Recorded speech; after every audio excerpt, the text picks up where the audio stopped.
colleague Victor Achitamaklo is here. He will take us through that. I'm experienced now. Exactly, he's an experienced man. That's why he heard that there.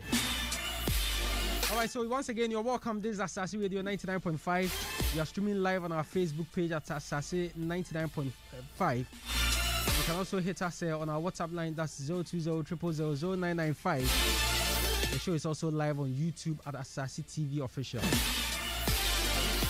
All of you chumps are gonna bow. I'm gonna show you how great I am as a brick. I'm so mean, I make medicine sick.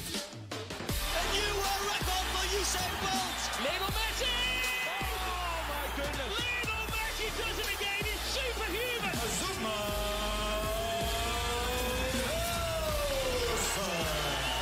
Michael Duncan against Jojo, and Michael Duncan scores. Us are the champions of the Confederation Cup. Glorious Hearts have lifted the trophy. So thanks so much once again for joining us here on Asaase Radio 99.5. This is Teamtalk. My name is Benedict Tuzo. Achu, good morning. Good morning, Benedict. And how are you doing? I'm knackered, which is normal given the kind of week that we have all had, from injected mosquitoes, mounted cockerels, to what in the last 48 hours some have described as the attempted recolonization of African football or recolonization through football. But yeah, it's not very pretty, but it's happening. Is that not the case? Well, it is.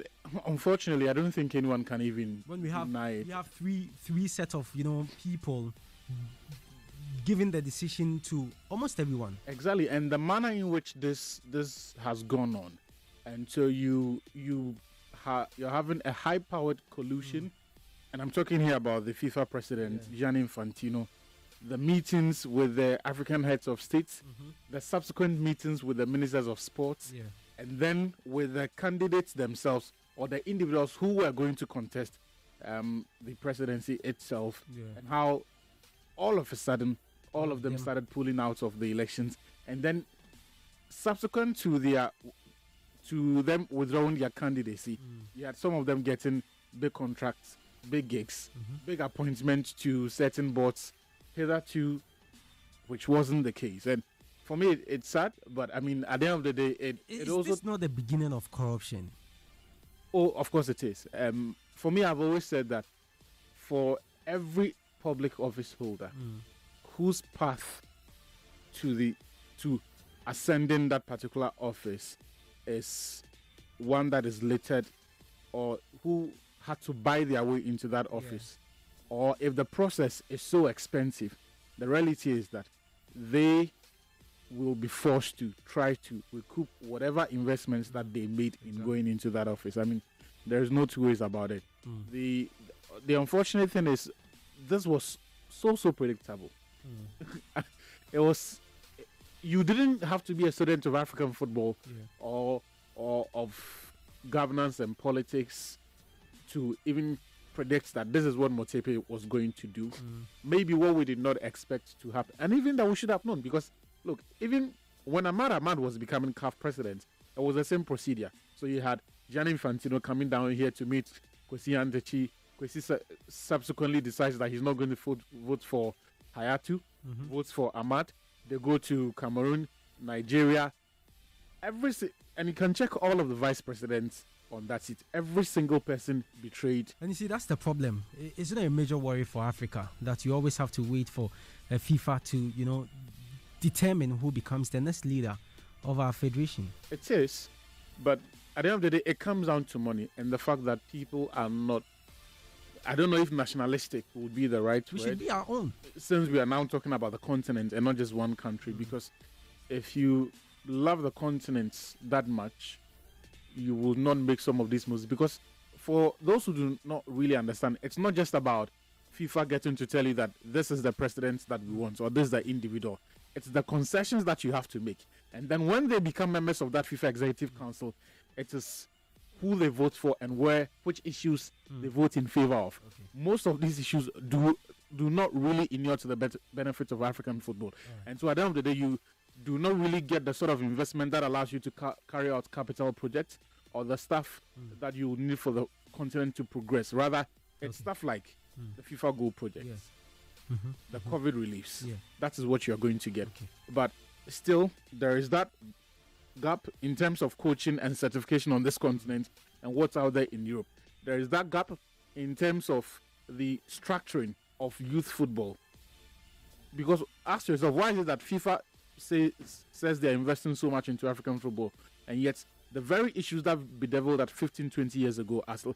I mean, we are responsible for our own mistakes. But the point I'm making is that all of these freebies, all of whatever package it is that Infantino is selling to all of these African heads, the presidents of the countries, the FA presidents themselves, it is not something that you can count on and say that, I mean, this is a good trade-off. Okay, so barring any last-minute hitch, Patrice Motsepe from South Africa will become the next CAF president. Remember, he owns Sundowns, Mamelodi Sundowns, and it looks certain that he will become the next CAF president. But remember, there is still a case to be determined at the Court of Arbitration for Sport. So we'll wait to see what will happen with the Ahmad case. And you really think we're going to find... Well, let's see what will happen. The verdict should have actually come out yesterday. It didn't. Now we understand it will come on Monday. So we'll wait to see. But if it doesn't, if that definitely goes in favor of FIFA, then Patrice Motsepe will be the next president. I would love to see the reverse happening. Declare him just to see the chaos. Even if they declare Ahmad now, almost all the federations have declared their support for Patrice Motsepe. So Ahmad will just come in and it will just be the same story, just as we had that of Issa Hayatou when Ahmad came in and took him out of office. So we'll see how that will go. But briefly, let's quickly go through the matches to expect this weekend in the English Premier League. Of course, the top liner is the Manchester United-Manchester City game, which on paper, Manchester City are worlds apart from Manchester United, but this is football and anything can happen. That is happening. Also, there's another big game in the Spanish La Liga. That's the Madrid derby. Atletico Madrid, of course, hoping to win their very first title in a while. They come up against Real Madrid, but it's a game between the first and second team. So we'll see how that one too will go. There's also another big game in Italy, Inter Milan, Atalanta. Yeah. So this weekend we have big games in Germany as well. Bayern Munich, Borussia Dortmund. These days, because of the form of the two teams, but still, it's a big game. Exactly. For me, I think one of the most significant stories, irrespective of all of the games, is Liverpool and Jurgen Klopp. There's this temptation for people to look at what is happening and dismiss Klopp and even say that maybe they need to fire him, which there is a bit of a science to it. I wouldn't be quick to dismiss it because look, if you can halt the decay, if you can stop the rot, we probably need to consider your situation, and that's what most employers will do in that situation. But I think that the biggest problem for Liverpool is not Jurgen Klopp. And I'm going to explain why. A lot of people point to the fact that when things went south at Borussia Dortmund, Klopp could not sort of create or recreate the system for them to get out of it. But the main problem then was that Dortmund could no longer reinvest and find the sort of quality that they were used to, the quality that made them great in the first place. And so once players began to decline, it was all Jurgen Klopp's work to try to work some magic again. And it is very difficult for players to rediscover their form once decline sets in. So I think that back at Dortmund, Klopp was really swimming against the tide. The problem here at Liverpool is that I think that Klopp has still got the ideas, he still got the motivation, he still got the drive and the energy to carry on, even though his style of work is very energy sapping. I mean, quite apart from the football that his teams play alone, if you look at how he immerses himself into the whole project, it takes a lot away from him. But for me, the main issue is whether or not Liverpool's ownership will be willing to make the sort of investments that the team needs. I think they have. And that's why in January, I was not very impressed and I was worried with the sort of spending that Liverpool made. And I saw you mention that on Twitter. The game in midweek, there was something that Mo Salah did that made me very uncomfortable. He defied an order from the coach.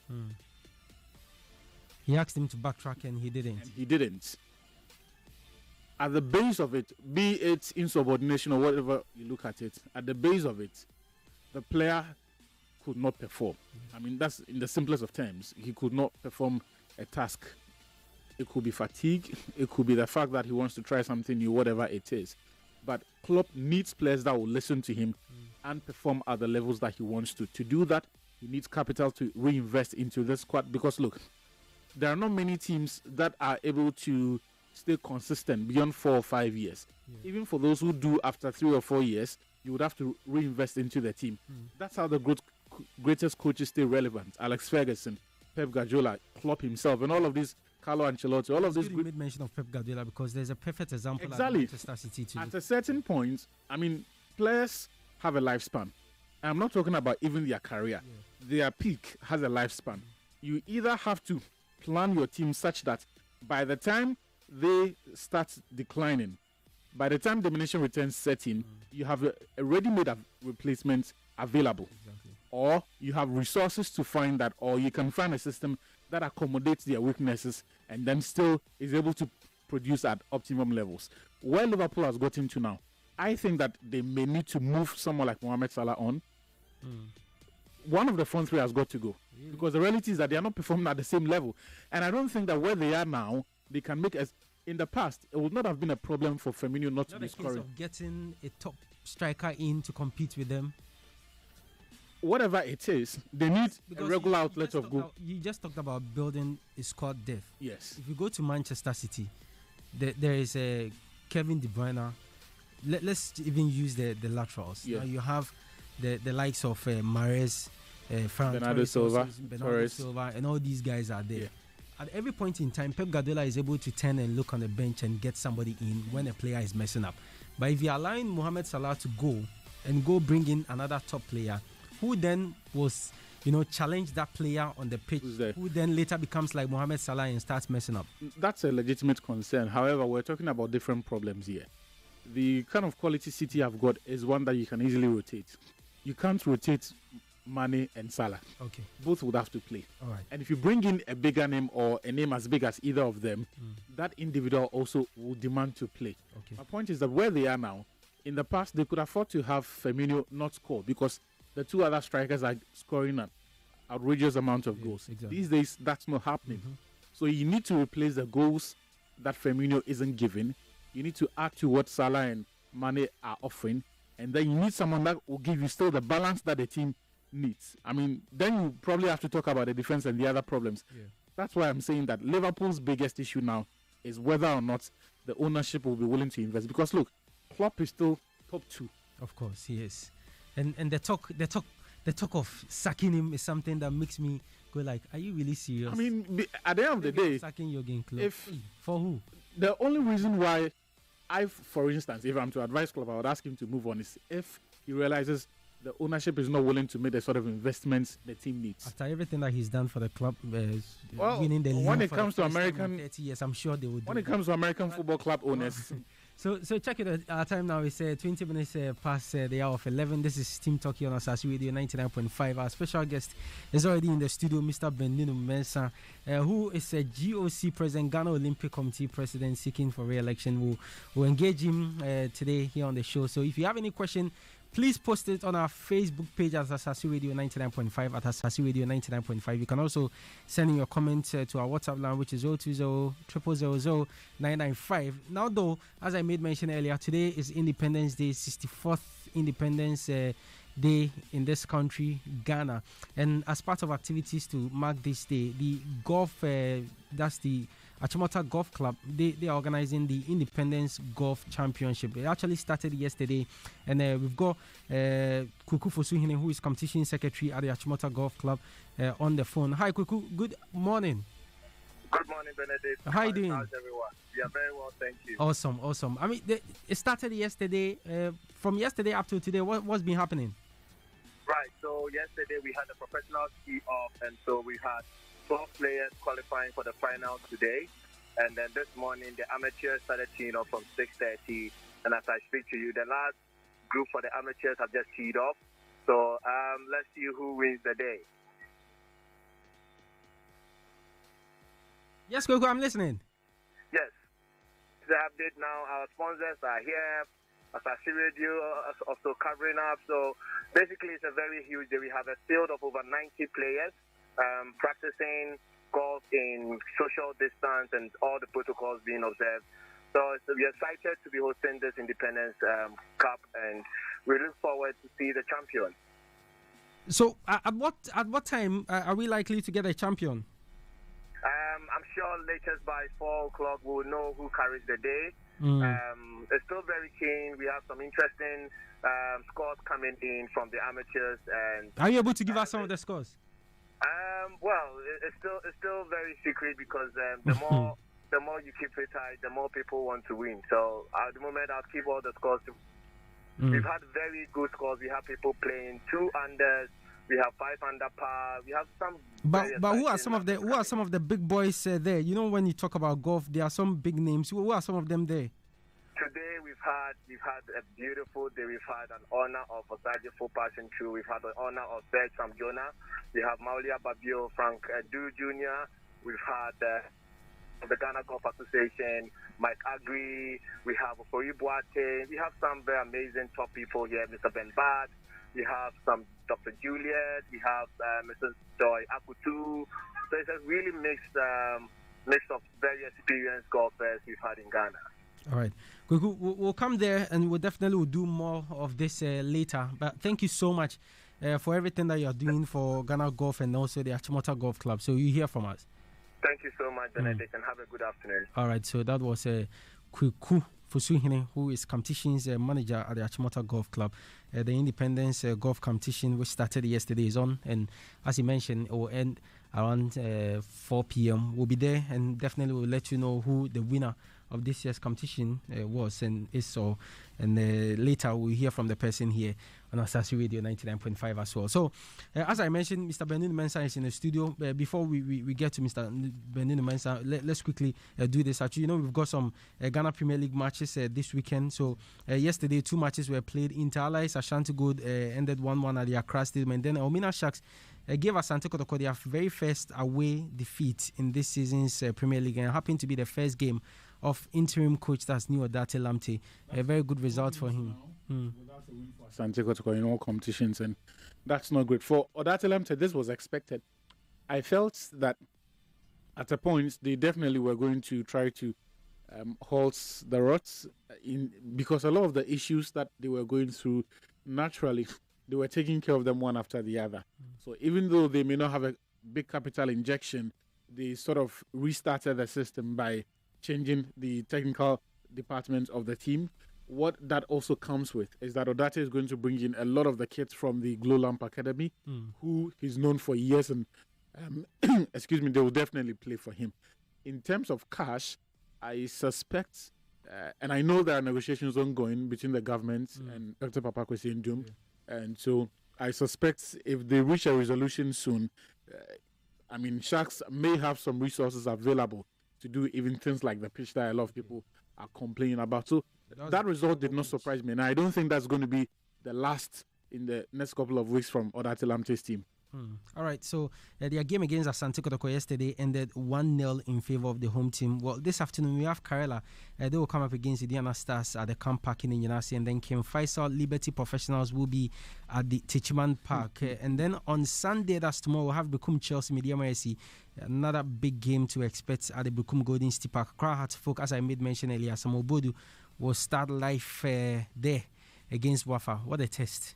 It will be just on the Liberty Kim Faisal game. I would not be surprised if that's David Oklu's last game in charge of Liberty.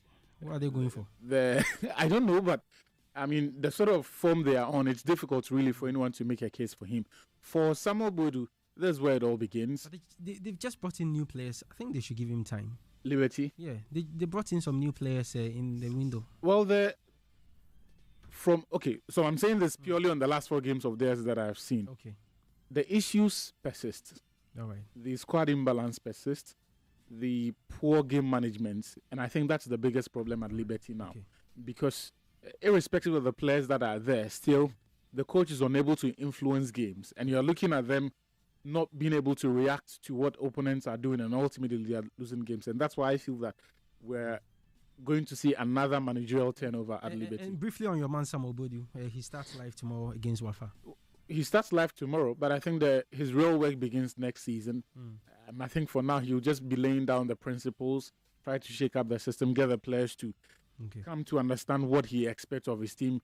I mean, just like every coach who takes over a team mid-season, that 6 months is essentially written off, and then we start assessing you in your first full season. So, I mean, no major expectations, but I mean, it will be good to see him start on a winning note. Okay, so we also have Bichim United, the Buson Doves. That will be at the Bichim Park, and then 11 Wonders will take on Legon Cities, high-flying Legon Cities at the Tichman Big Park. spending, high-flying. Exactly. Now, Adebayo is back in a team, Victorian Adebayo. And then you also have Hans Kofi Asamajan has also returned to training. He's fit now, Charlie. Front three, papa. This one is just like when Mo Salah, Firmino, and Mane were fine. Hans Kofi. Charlie, Hans Kofi. There's Richmond Entry, that kid as well. Entry, yeah. And you have Baba Mahama. Charlie. You have Jonah Atukwe.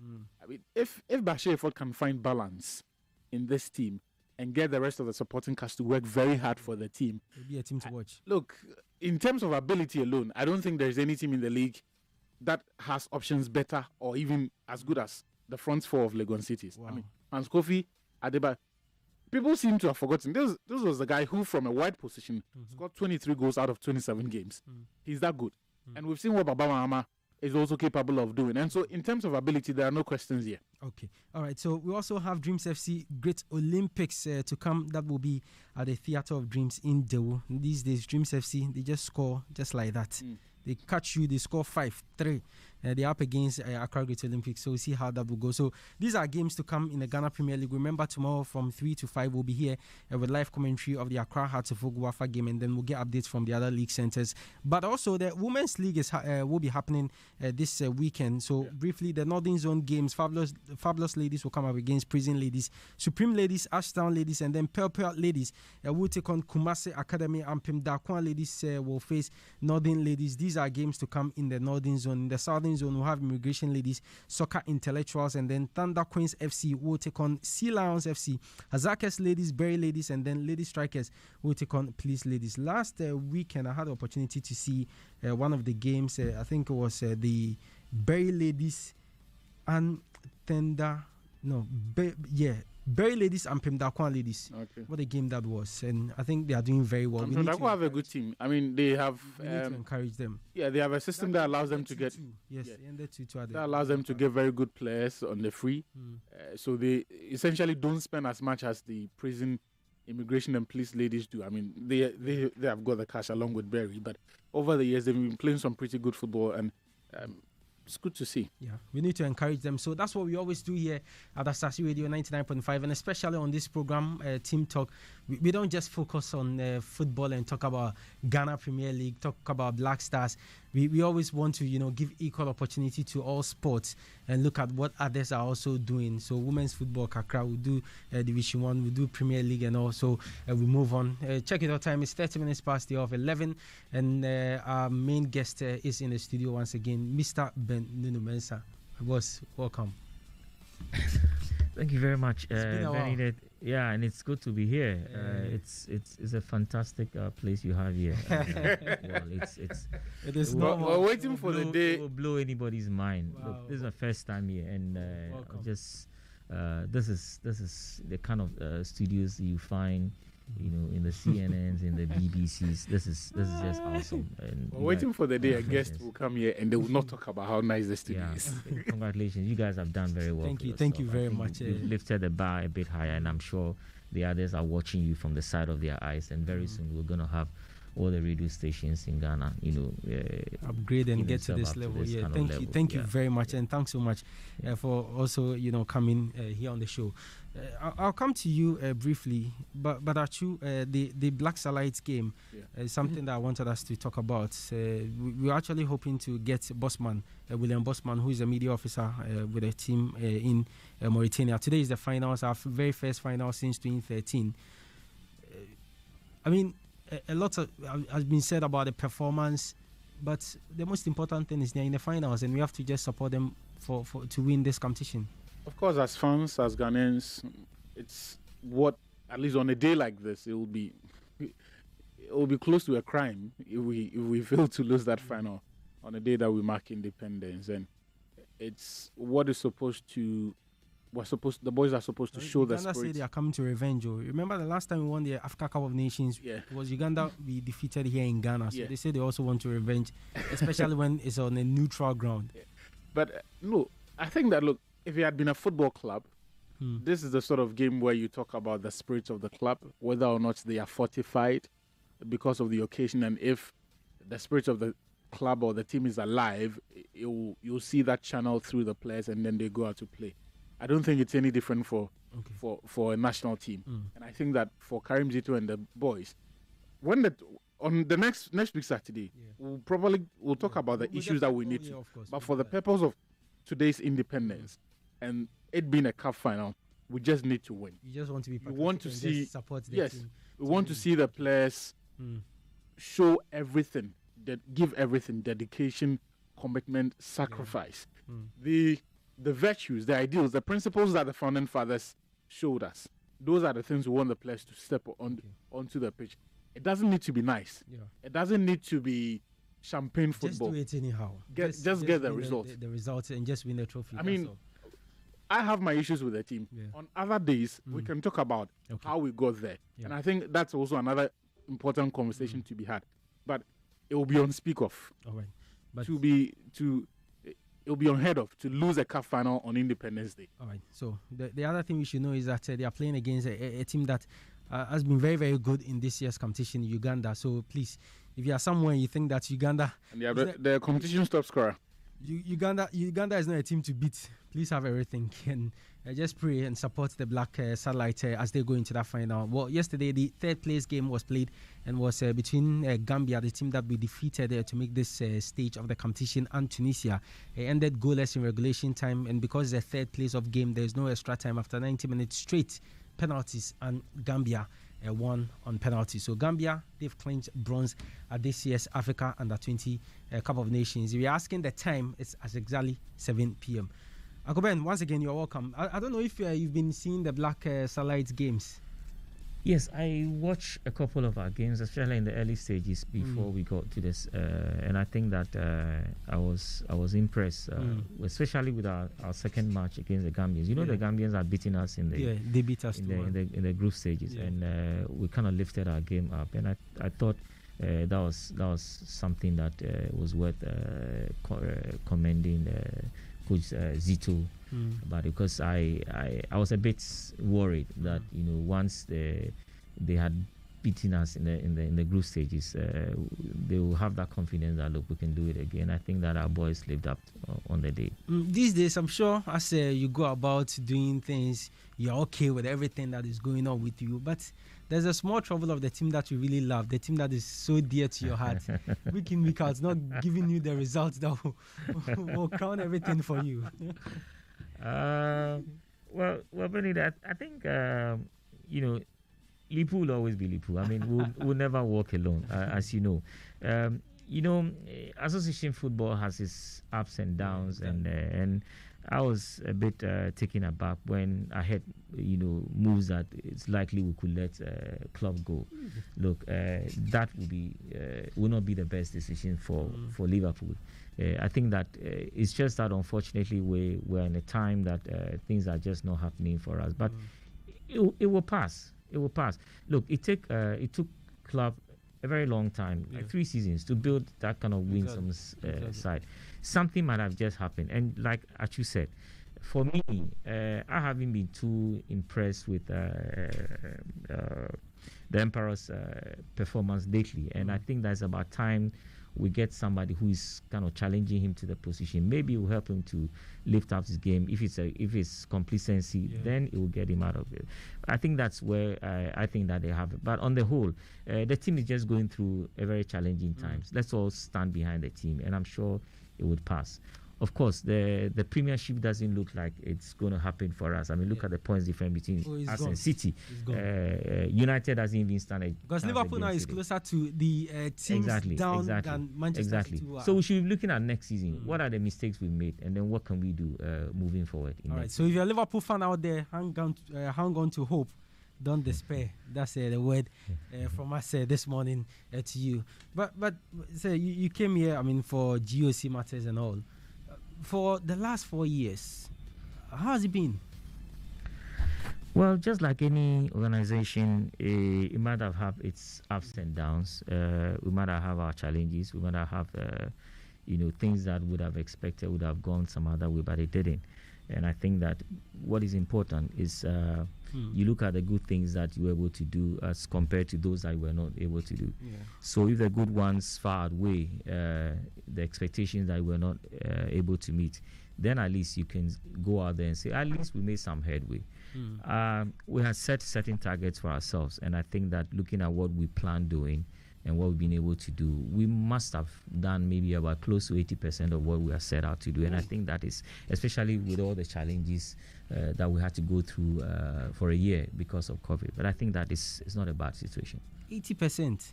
Definitely. What are some of the things in this 80% you can share with us? Well, when we came on, we said we're going to change the GOC completely from what it had been before. If you notice, in the past, the GOC, was a different unit somewhere, and then the national federations were also on their own.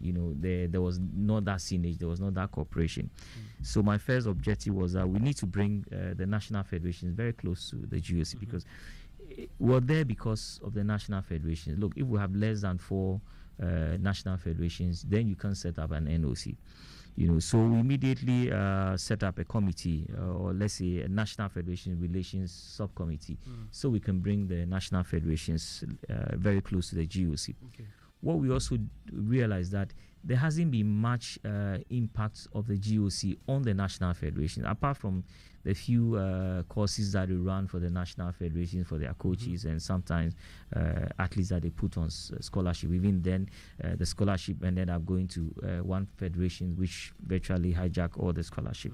So what we decided was that, look, if the GOC has little funding, if GOC has money, I think that it's no use putting the money in our accounts and then say we're rich, we have $1 million sitting in our account, when the national federations don't even get money to go compete in international competitions. So I decided that, look, whatever funding we get, whatever little money we get, I think that it will serve the national federations better than sitting in the GOC account. So if you realize, for the past 3 years, virtually every day, every year, we try to support the national federations with some funding, be it for international qualifying championships so they can qualify for Olympics or Commonwealth. We also supported them with the payment of some of their affiliation fees.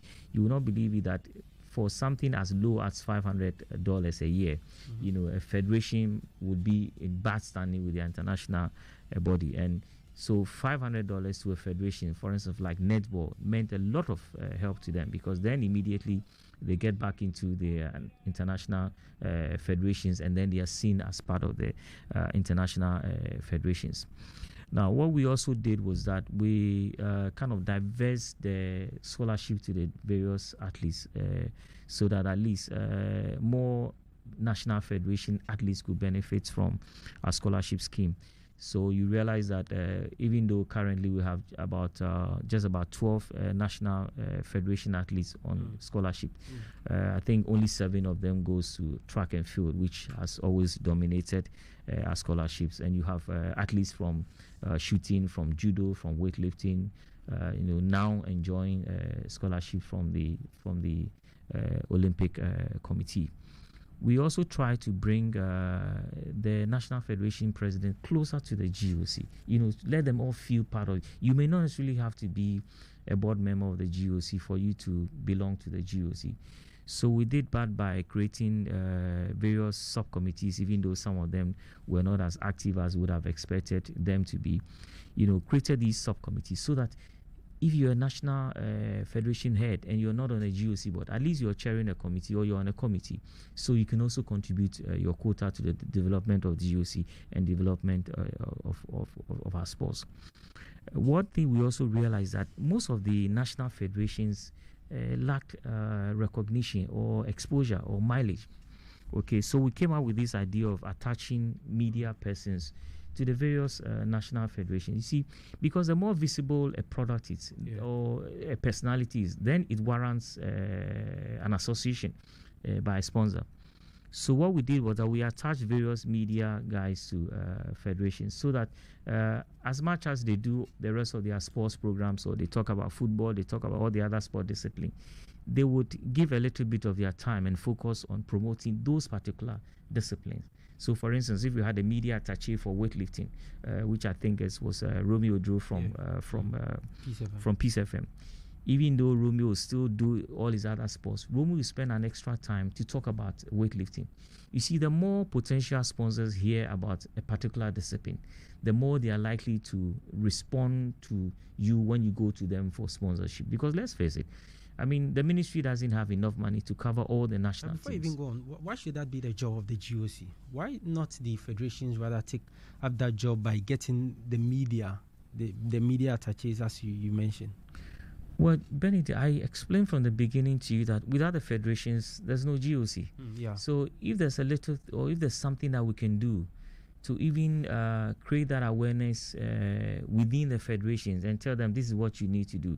Like, for instance, recently we had organized a workshop for the federations. We focused on the media attachés and, educated them on how they can brand the various federations. And of course, you had resource person like Dr. Kweku Fuswasari from GIMPA, and then Dr. Kobe Mensah from University of Ghana Business School. So these are things that, yes, they may not directly be the duty of the GOC, but the GOC is there to help the federations to grow.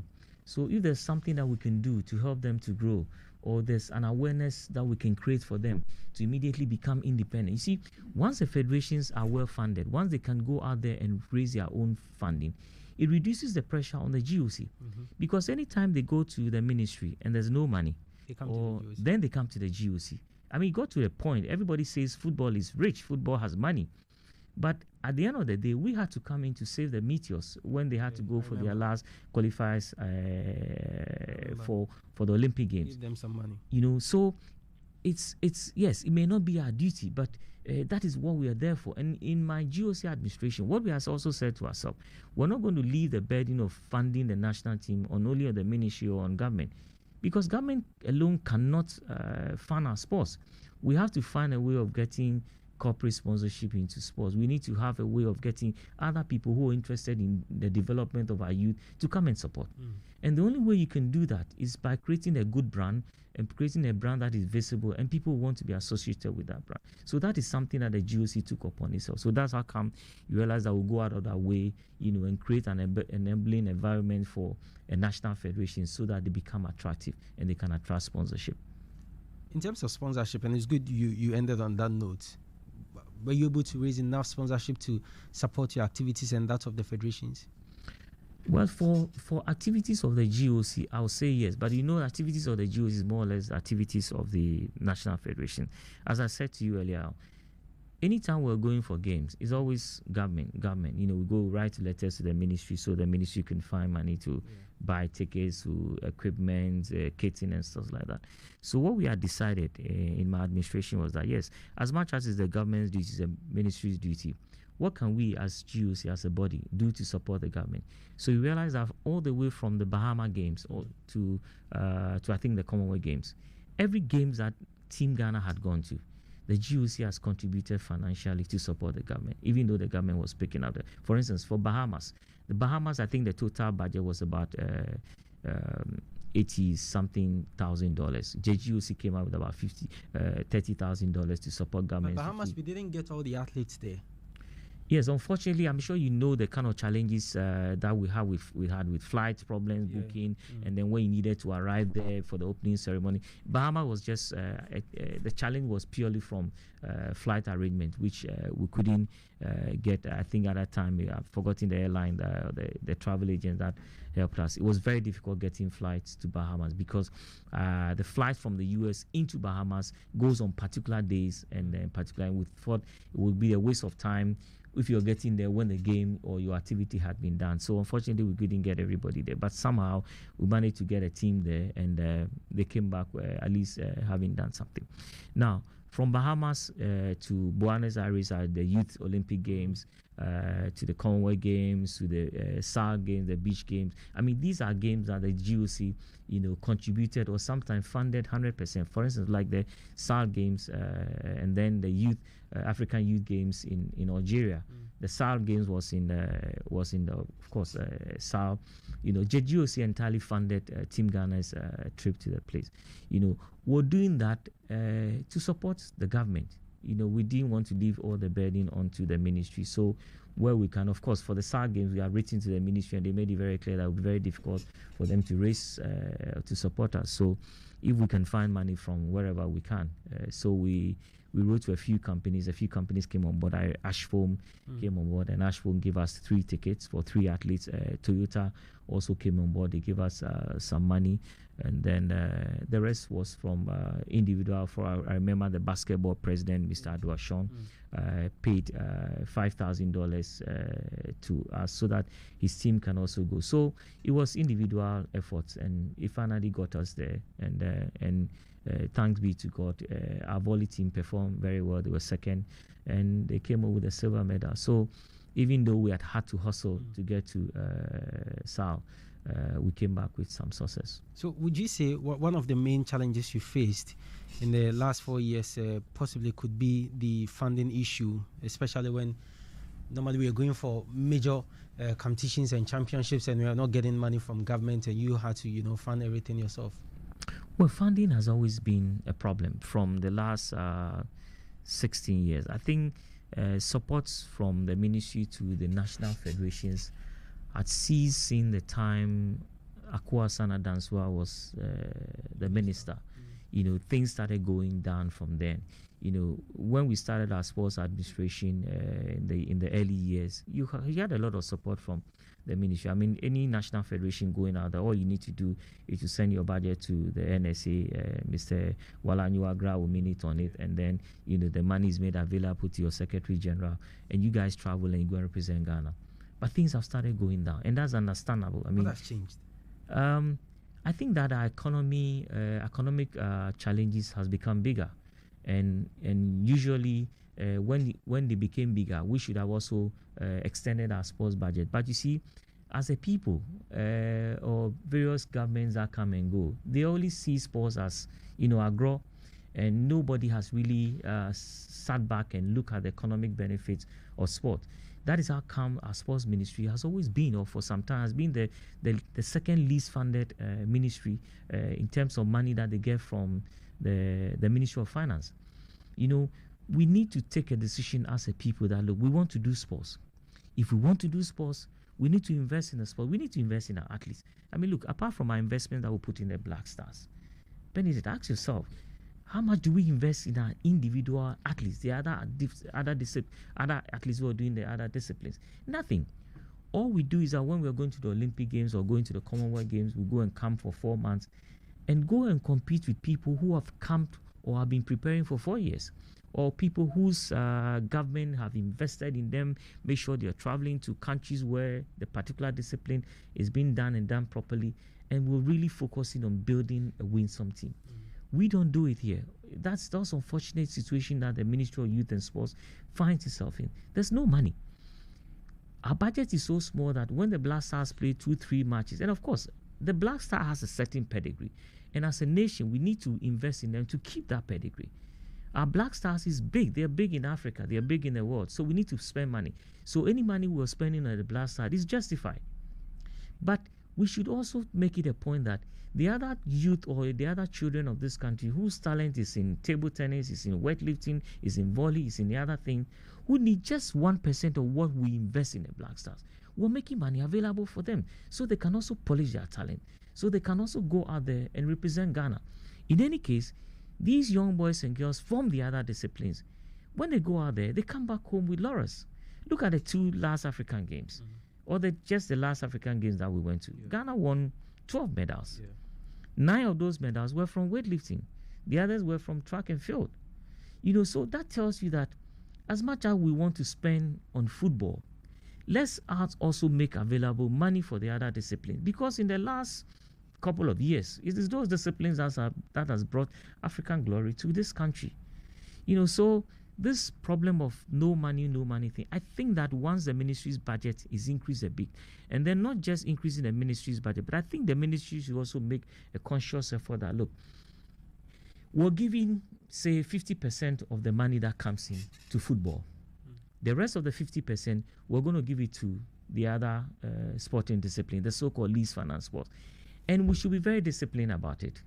Make sure that those other disciplines who need just about maybe 5% of the amount of money that we invest in our national football team, let's make sure we're keeping that money for them. Then they can be able to go to international competitions, compete with their peers in Africa, rub shoulders with the best. And then when we go out there to the Olympic Games and then to the African Games, then we can win medals. But if we keep doing the same thing all the time, I'm sorry, we'll be getting the same results that we're getting. I get you, but in as much as we want government to, help the ministry's budgets and all that, I mean, as federations and as GOC, what are we also doing? Because, yes, you've already talked about the funding of some of the games by yourself, as in GOC. The federations must also take that responsibility to help themselves. Benedict, I'll tell you what, I think that this point has not been made very, very clear. You see, the national federations only go to the ministry for money when the national team have to travel. It would shock you to know the amount of investment the individual, even the president of those federations, invest in their federation. For today, people are talking about table tennis, people are talking about cycling, you're talking about weightlifting. Without investment from these federations themselves, not from the state, not from the ministry, you'd not be talking that these sports would have been dead long ago. I know what I've put into weightlifting. If we didn't do that, it's not from government. We have our own gym. It wasn't the government that put it. State has never bought it, not even one barbell in our gym. We did it ourselves. So it cuts across all the federations. Taekwondo, they have a beautiful setup on the Dawenja Road. All the equipments there were bought from them. Judo, the same thing. Cycling. The only time they have to go to the ministry is when there's a national team, and that's the responsibility of the ministry.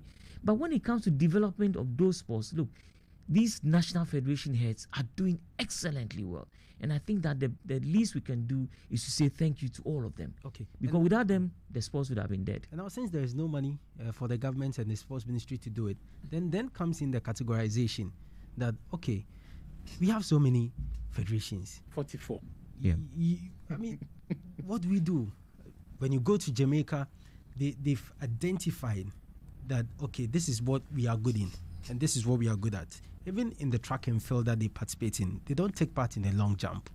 Theirs is to build for the shots, because that's where they know they will get medals. And you made a fantastic point about 50% of our budget going into football, because we all know that in this country, or over the years, football, yes, is taking the country to a certain level. So is that not where the categorization comes in? And say, as GOC president, okay, let's also look at the federations. Yes, we understand that you all want to help people, but because there is funding issue, let's categorize and give priority to, in quotes, the most important ones. Benedict, categorization is already being done. Nobody is saying that the Ministry of Youth and Sports should spend, in any case, they don't even go. For instance, some of the sports that like squash will not even go to the ministry for. There are so many disciplines. But you see, as long as these disciplines are being done in our primary schools, we can't stop. We cannot say they should not exist. Let there be a body, at least a national body that will coordinate. It doesn't mean that. But when it comes to international sports, we're already doing it. We know the disciplines that are doing well for this country. You just mentioned football and all the good things it was bringing. Now everybody thinks football, okay? Some years back, it was boxing. Yeah. When we were growing up, it was Joe Atiso and all the people. It was tennis. I remember the point in time, monies that we got from tennis, the Euro-African zone, was what was used to fund the Black Stars in a particular match. So I think that if we say, for instance, okay, we are not going to fund tennis any longer. So we are doing it with the hope that... With a hope, exactly. But for us, the one... we don't have the means. No, but you see, then that's why I just said that. Then as a nation, let's say, look, we're just doing football and that's all. I'm not saying that we should spend all our money on the 42 disciplines as they are there. But there are some who in the last 3 years, in the last 6 years, in Africa, they have always won medals for us. Mr. Vincent, do you think when a lot of people hear that we have 44 federations, it sounds like we have 44 federations that government is including football. that government is spending. How many out of the 44 get funding of any kind from government? Football, only football, and that is bad. So what I'm saying that we have identified funding from government. Nothing. What I'm saying that we have identified certain disciplines who in the last 8 or 9 years have always lifted the nation's flag anytime they go out to represent us. Is it difficult for those 9 or 10? So boxing, they don't get funding from government. Athletics don't get funding from government. No, I just want to understand. Benedict, Yeah.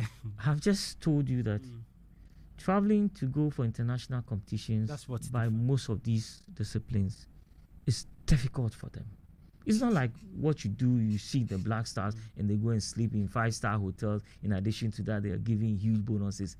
When these athletes from the other national team have to travel, yes, it's the federations themselves that have to find money to buy tickets for them, to pay for their hotel and accommodation, and then find something to give them per diem. But that shouldn't be the case.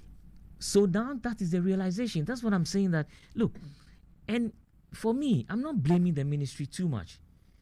Because we have a high brand like the Black Stars, immediately they play 1, 2, 3 matches out of the year, it wipes out their budget completely. There's nothing left for the other disciplines, for the 5 or so that you would wish that we are supporting. I'm not saying support all the 42. There are 9 or 10 disciplines who over the last 8 years have proven beyond that even with zero support, with no funding, they go out there and then they bring medals to this country. Boxing, weightlifting, track and field, they are there, tennis. But these disciplines don't get anything. Ask the NSA that how many equipment have they imported in the last 4, 5, 10 years for us, say like tennis racket, let's say tennis racket, or even table tennis bats and board. Nothing. So that is a reality, and the moment we start facing the reality and we start addressing them, we'll never find solutions. If we always watch things that, they are 42, let's point out exactly what the situation is.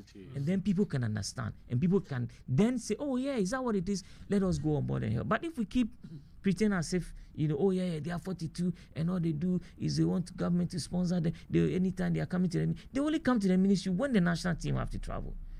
I don't have to go to the ministry to put up our gym there. I don't have to go to the ministry. I just imported about $15,000 worth of equipment. They are the harbor. The new weightlifting president is trying to clear them, and he's paying the duty himself. In my administration, since I became weightlifting president, I've imported 3 different sets of barbells, each one not less than $7,000 to buy them. The last one was about 4 years ago. I paid 21,000 Ghana cedis as duty. Things I'm bringing to our national team athletes who are not being taken care of by anybody. Mr. Mensah, some of us, we know what yourself and other federation heads have put in and are still doing. I mean, for the benefit of those who do not know, how far have you pushed in getting government to know that, okay, this is our plight, this is what we are facing, and this is what we can also do to help? Benedict, this is not a new story. I mean, even before I became president, before I became president of the Olympic Committee, I was one of the loudest person who was always fighting the ministers. That's I have fought every single minister. I think the only minister I never went on there and fought was Isiama and then Ahmed, Dr. Ahmed. Yeah, because Dr. Ahmed, when I was doing my service at 37, he was my, I work under him. He was at the dentistry department, so I had a setting. But apart from him, I mean, what didn't I do to Ayariga? His time, he was very short. Very short period. But he went for the African Games. Exactly. But Isiama was then GOC president. When you are paying and you have access to meeting the minister one-on-one, you rather prefer to do that. But when I was in GOC president, I could go on any radio station and give it to Elvis, give it to Ayariga. I was always fighting the ministry. And even the chief director who was there, Mr. Abdullah, that's his name. I gave him hell. I was always on radio. So it's not a new story. I've been fighting for the national federation for the so-called least finance sport. And then at a point in time, football even thought I hated. I said, look, you guys, you don't know. I am a football person. I started my sports administration from football. I was Aurora's deputy CEO for years. I mean, I've been House of Focus. We all love football. But we need to fight for the other Ghanaian children whose God-given talent is in table tennis, is in weightlifting, is in volley. Are we saying that we're only developing football at their expense when all they need is just 1%? Bennett, I'm repeating it. 1% of what we invest in the other national team, they only need 1% of what we invest in our senior national football team. That's all they need, 1%. 1%, and they'll be fine. And they'll be winning medals for Ghana. And this is not a fight I started before when I became Jews. I've been doing this for years before I was weightlifting president. Okay, I wants to ask. There's this interesting story.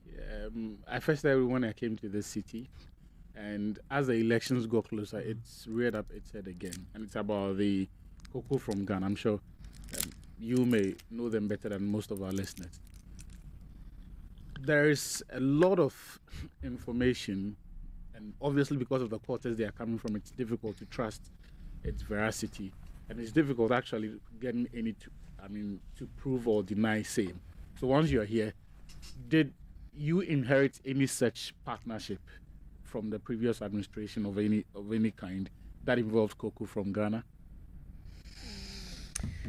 I would have wish Cocoa from Ghana never came in, because anytime I talk about that issue, it's like, I'm the type that when I take up a position, I don't want to spend time talking about what the past president didn't do. It's like, instead of focusing on what you can do, you're talking about, But I had to come out and answer this because the former president had come to Congress and then tried to create an impression that, Cocoa from Ghana would have given the athletes 1 million, something. What did he say at Congress? Yeah, that, there was a contract between the GOC and then Cocoa from Ghana, and, would have earned some amount of money, which I had to come out and then give documentary proofs on them. I mean, unless you want to discuss it, I'll send out the documentary. But the short of it is we have, and like I mentioned, because of the quarters it is coming from, you cannot, based on that, or you cannot make any judgment based on that. So if you have any documents, obviously, I mean, we as journalists would like to have it. But to summarize it, look, yes, there was a letter of intent from Cocoa from Ghana that, look, we want to carry on with. Okay, so when I took over, we engaged from Cocoa from. In fact, Cocoa from Ghana is currently still one of our sponsors. Since I came on, they've sponsored us for the Pyeongchang Games. They entirely sponsored the Winter Olympic Games. They've given us money for Amasama. I have very, very good relationship with Uncle Henry. May his soul rest in peace. I'm sure you know that he passed on, and then Mr. Ballard. Okay. When we came on, I did not even see that letter of intent till it was sent to me. But, well, the Secretary General said he had it. It was just a letter of intent that this is what we intend would do. By Secretary General, I mean Secretary General of the GAA. The GOC, okay. This is what we intend to do okay. So that was it. So it was based on relationship that we've had. Okay, I continue with our engagement with Cocoa from Ghana. And I realized at a point in time, Cocoa from Ghana wanted an authorization from Cocoa Board that, look, they can solely use the name Cocoa from Ghana. Nobody can use it in the future. And I think the legal department of the Cocoa Board, agree. I had a meeting with the Cocoa Board chairman, Honorable Hakman Usman, Ajiman on that. I even met Mr. Edu, the CEO. There were a lot of exchanges. Okay, so then they said, okay, you need to make some commitment, since we're going to promote the brand Cocoa from Ghana. Okay, that is between Cocoa from Ghana and then Cocoa Board. Okay, so they're saying that if Cocoa Board doesn't give us that, authorization, it was going to be very difficult. So, okay, but however, let's still engage. So they set out a meeting. They selected 5 disciplines: volley, athletics, and I think athletics was represented either Aye or Bauer. They had gone there, had meetings with them. Swimming was also one of I think there were 5 disciplines. Okay, so the engagement went on and on and on. And then they went back to their people in Holland. And then it got to a point, Cocoa from Ghana also wrote to me that, look, we gave you guys $170,000 for the Olympic Games in Rio. You guys haven't accounted. We want the money accounted to us. Then we can proceed. You know, it was one of the reasons. You know, it was never. I wrote to the former president. I made it clear to the Secretary General, who was then his Secretary General. It's never been accounted. You know, so twist stories. There's money for. I'm a GOC president going all over the world looking for money for my national team. If there's money right here in Ghana, we could go from Ghana. And these are people I'm always engaging on a daily basis. I'll be the first to go grab that money. The money is not going to come to me. Weightlifting needs money also. I'm going around speaking, trying to convince you, going to Anoka. Anoka, can you give us money? We're going to qualify. I need money for the GOC. If there's money here, right here, that's huge money. Oh my God, I'll go get it. You know, but people have just been misused. Like I said, I'll forward documents and then you can read and make up your mind. But look forward to that. Final question on it. In that letter of intent from Coco from Ghana, what was the nature of partnership that they were seeking to have with the GOC? That they'll support some of our disciplines up to a certain money, fund the national team. You know, so yes, they did carry on that discussion. That's what I'm saying. They selected 5 disciplines who you had engaged them. They had gone to their office. You can speak to the president of those federations. Which federations are those? I know Volley Chu had gone. I don't know who represented track and field. Maybe Bawa or Aye or whoever it was. You know, they had gone there for meetings. You know, so and like I said, I'm going to. I didn't want to release document, but when people want to embarrass me, embarrass the GOC, you're forced to do this. It was good we had to hear your side of it because the chunk of information flying around, and especially with regards to the specifics of that letter of intent, what the GOC stood to gain, it was a bit confusing to try to understand that. Why would anyone say no to exactly this? I mean, I'll be the most stupid person in this country if I'm heading an organization and there's money waiting for the organization. All I need to do is to walk 2 steps to a place I go almost on a monthly basis. I go from Ghana office almost on a monthly basis, going to plead with them. Give me money for Pianchong. Give me money for Amasama. Give me money for this. Give me money for this. If there's money there ready, sign seal. They will say, you already have this money. Take it and go do it. So finally, the deal did not work out because of the $170,000 or euros? It was dollars. It was one of the reasons. That was not accounted for. It was one of from the Rio 2016 games. It was one of the reasons. So, Mr. Mensah, finally on the federations, before we move to some election-related matters and other issues here on the show, what do you tell those that say we should collapse some of the federations because they are just recreational sports? Benny, I just told you and Achu earlier on that, look, so long as those disciplines are being done in our primary schools, it's okay. Let's have a national body, or let's have a body that is coordinated. You never know. We're doing not the recreational sports. I mean, you know, those that are done in the those recreational sports, especially those done in the betting houses and where we go play snookers, and those are things that those ones are. They'll be done. They'll belong to a certain class of people. I mean, those recreational sports like snooker and the drinking sports kind of sports, they are okay. They will be taken care of. But if you look at sports like Scrabbles, okay, maybe or chess, or there may be even Ludo. They may not have gotten us international recognition or international medals, but these are sports that are being done in the primary schools.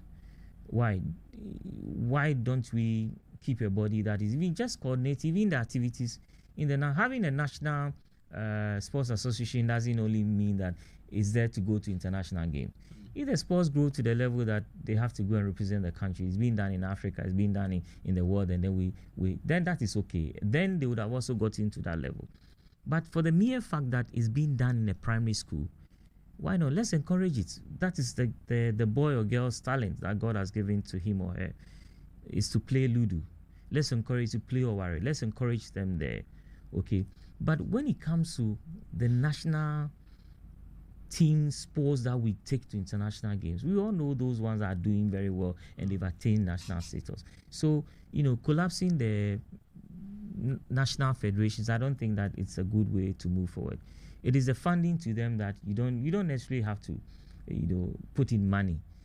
Okay, and I just told you that the national federations should only go to the ministry when they need money for the national teams to go and compete in the name of Ghana. And for you to compete in the name of Ghana, you would have attained a certain level even within our country. So let's keep that structure. Those that are able to get to the top, we support them to do. Until you come to the top, we don't have to waste our time putting so much money in your activity. So you're still on Asaase Radio 99.5. This is Team Talk, and we're having a conversation with GOC President Mr. Bendino Mensah. He's seeking for re-election. The election is in just a matter of days from now. We'll go into that. But Mr. Mensah, you talked about funding as one of your main challenge in your 4-year term. Are there any other challenges you would want to share with us? Oh, just like any organization, you would probably be working with people who don't believe in your vision, and they will make efforts that you don't succeed. I mean, those are the little. Some people left you. No. Nobody left board, the administration. Yeah, nobody. The board is still there, but. No, apart from the board, people that you brought on board, no one left. Support. No, we don't have a staff that there are people who belong on committees that never worked. So the committee, some of the entire duration of your first time. Yeah, there may be some committees that they were not very, very active. I mean, of course, there were a few that worked very well, like the National Federation Relations Subcommittee, the Communications Subcommittee. They were excellent. The events and programs, excellent. Finance, they do. There may be one or two that, were not very, very active, but that's okay. The way we do have GOC, it's voluntary. So when somebody, you're not paying anybody and he doesn't want to work on committee level or make results at committee, I mean, there's nothing much you can do. Nobody gets paid. The board members don't get paid for, even at the national federations level, nobody is paid for being a president of ABC. We're not as rich as maybe FIFA, or most of our international federations are not as rich as FIFA that they can support such funding. And even for the IOC, you are not supposed to be paid as a board member of the GOC. What you can do is maybe get a bit of money for transport anytime you come for a board meeting. Of course, as much as we're not paying you, we don't also want you to spend your money on the Olympic committee. So that's it. So when people at the committee level, don't too much or they don't show too much commitment and they stop working, there's nothing you can do. You can force them. But isn't that also detrimental to the point where you are almost forced to accept that because they are not getting remunerated, they essentially will put in no shifts? I mean, it sort of sets the committee back, because if you had someone else doing that kind of job, you probably would produce more, wouldn't you? Yes, you see, the only people that you can hold accountable is people who are paid, who have been elected, and people who are being paid. Okay, but otherwise, there's nothing much you can do. And you see, it's also made very clear to everybody that this is voluntary. You're only coming on board to come help. So, and once you accept that and you come on board and you are not being as helpful as you can, there's nothing you can do. Going there forward, is this create an avenue where we will pay these people so we can hold them to. Well, I think that what we should be looking at is maybe try and at the committee level try and get a bit of like we do for the board level, something for transport, when you come and have committee meetings and stuff like that, because like I told you, the spirit of Olympism is not for you to be paid. You should not be paid. What Olympism tries to do is that you, the person, is of a high standing in your society. So you're virtually using your network, your social standing, and even your work resources to influence the development of sports. So that's where, if you want to do Olympic sports, those are the tenets that you need to live in. It's not what you can get from it, it's about what you are going to put into it. That is why I keep telling that anybody seeking to come on board the GOC or anybody seeking election to the National Federation, you need to be selfless. It's not going to be you. You are rather going to go in there and give what you have to these young boys and girls to help them to develop their talents. The last week, or should I say 2 weeks ago, during the Western Regional Minister designates vetting, the Honorable Kwabena Ochodako, he suggested seed funding for football clubs, where basically the whole idea is to have the states investing a certain amount of money into those clubs, which would entitle the state to a certain stake in those clubs, and obviously hold them to certain accounting principles, or with the expectation that they'll be more responsible and accountable for what they get and what they do with it. Is such an arrangement possible with our federations? You see, most of the sports that we do, unlike football, are not sports that people will come and pay and watch. Okay, I'm just wondering where these federations can get money from to pay back whatever is put into them. If you have a sports like maybe a sports like volley, and then we've grown to the level where there are so many volleyball clubs in the country, and then they are playing competitive volley, and it becomes attractive for a sponsor, so he would even don't mind paying for all the costs involved, including salaries and remunerations for the athletes. That is okay. But football is in a different class. People will pay to go and watch football. Sponsors will give money to clubs just to be associated with that brand. You can't say same of most of our disciplines, and that is where the challenge will be. Final question before Bandit takes us through your re-election bid. It looks like the biggest issue is not just for the GOC, but for sports in general in this country, is revenue generation or creation. What would be your advice to the sports minister? Because, again, we know that remuneration compensation, that's the technical word alone, swallows up to 80% of the sports ministry's budget. With a new leader coming in, he cannot come and then talk about the same problem again. He has to have a plan for revenue generation, at least to carry out what he wants to do. And obviously you have an interest, because if there is money, when you ask, it is likely you'll get something. What will be your advice to him in that regard? Yeah, I've had a lot of chats with the incoming minister, and brilliant young man. He's full of ideas, and I was even amazed at his level of knowledge on what or where our sports is today, and I was just thrilled by what he knows. There are a few things that we have spoken about, which is having a dedicated funding stream into the so-called sports fund that we're trying to set up.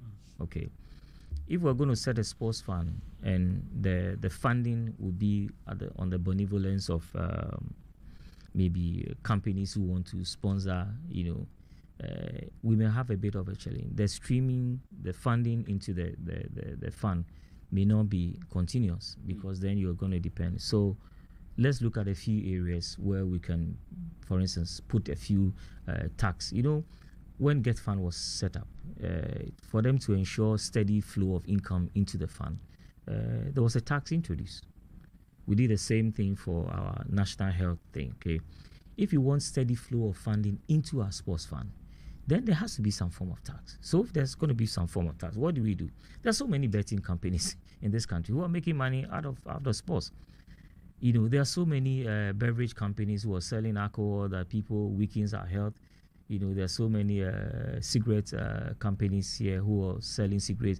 Things that take or have a toll on our head budget. Let's put a bit of tax on those things, and then put them in our sports fund. Then we'll ensure a steady flow of funding into the sports fund. If we're going to appeal to corporate Ghana, and most of the time government institutions, they'll only give you money when exactly they have cash to spend. So funding the sports fund or creating a steady revenue into the sports fund is one of the things that I think that we're discussed that he should look at. Okay, you also have to look at a situation where if the state comes in and then they say, for our national team ABC, okay, these are the parastatals, maybe BOST, GNPC, Cocoa Board. You are responsible for the national weightlifting team. GNPC, you are responsible for the national football team. Milo, okay, let's meet ourselves to the parastatals. You are responsible for our national volleyball tennis team. Okay, that immediately takes that burden off the ministry. It takes that burden off the ministry's very little budget. Okay, but these are things that will require state intervention, especially from the big house. Yeah. Okay, that because it was done before during E.T. Menson's time and Rawlings' time. It came direct from the head of state that, look, Milo, you fund athletics, you fund this. So they were doing it and it worked. It's the national team. I'm not saying that fund the federations, the national teams. So when those national teams have to travel, they bring their budget to bust. If the national volleyball team has to travel, and how much in a year? Maybe the national volleyball team, all they need is maybe about $60,000 to $100,000 in a year, the whole year, for maybe 2-3 travels. That is no money for bust. Ghana guys, Dr. Asante, you make sure that you're taking care of the national hockey team. He's already related to hockey anyway, and that would be the easiest thing for Ben to do, So that is another area that we can also take decisions that will support the no funding, no money syndrome at the ministry. Okay, quite apart from that, we also need to make our national sports authority satisfied. Like they should be able to exactly. There's so much areas that they can do to generate a lot of funding themselves. Look at the whole of the stadium wall. That is a huge advertising space. Over the year, we've never even taken advantage of that huge advertising space. Even the stadium itself. Yeah. Because Mr. Mensah, before you continue, I mean, there's this thing that I always talk to an ex-footballer about our stadium. We've named the stadium after Ohinijan. What do we get from that? Nothing. Why can't you say go to MTN or you go to Vodafone or a big bank and you tell them that, okay, this is the Accra Stadium space. Yeah. I'm giving the stadium to you to manage for the next 10 years.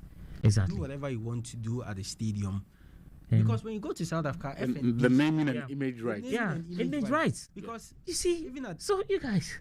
So exactly. Because the FNB Stadium, as it is, when you go there, people pay to enter the stadium as tourists, and that generates revenue. But here, people so just much. Go in and you see, it's a bit difficult to try to understand why, because go through all of the personalities who have manned our various ministries. It's hard to find an individual who you would say is a misfit in terms of personality and status at the time they were appointed. but once they get there, their performance level is something that is so it's difficult to reconcile their whatever they used to do with their performance in the office. I mean, these things you are talking about are not rocket science. I mean, everybody knows that no less than 80% of our sports budget goes into compensation, and so salaries, bonuses, and the likes. Once that's done, then you come to a Black Stars qualifier. One Black Stars qualifier wipes out whatever is left in the coffers. So I would have thought that if you are going to head such a ministry, revenue generation and creation, finding solutions to problems like this would be your forte. Will be something that occurs to you naturally, to the point where, I mean, this idea that I don't know anywhere in the world where they have an edifice like ours, except of course on our continent. I mean, but the proper footballing nations, the proper sports nations, where they have an edifice like this, they have facilities, they have stuff that you can monetize. They don't, and yet they're always crying about money. I mean, since Mr. Mensah mentioned that he's been in talks with the minister, I'm sure these are some of the ideas he can take to the minister. Well, and these are facilities. But you see, the major roadblock is also the political will and the institutional roadblocks that are there. Well, that's because the sports ministry has become essentially a graveyard for a lot of ministers.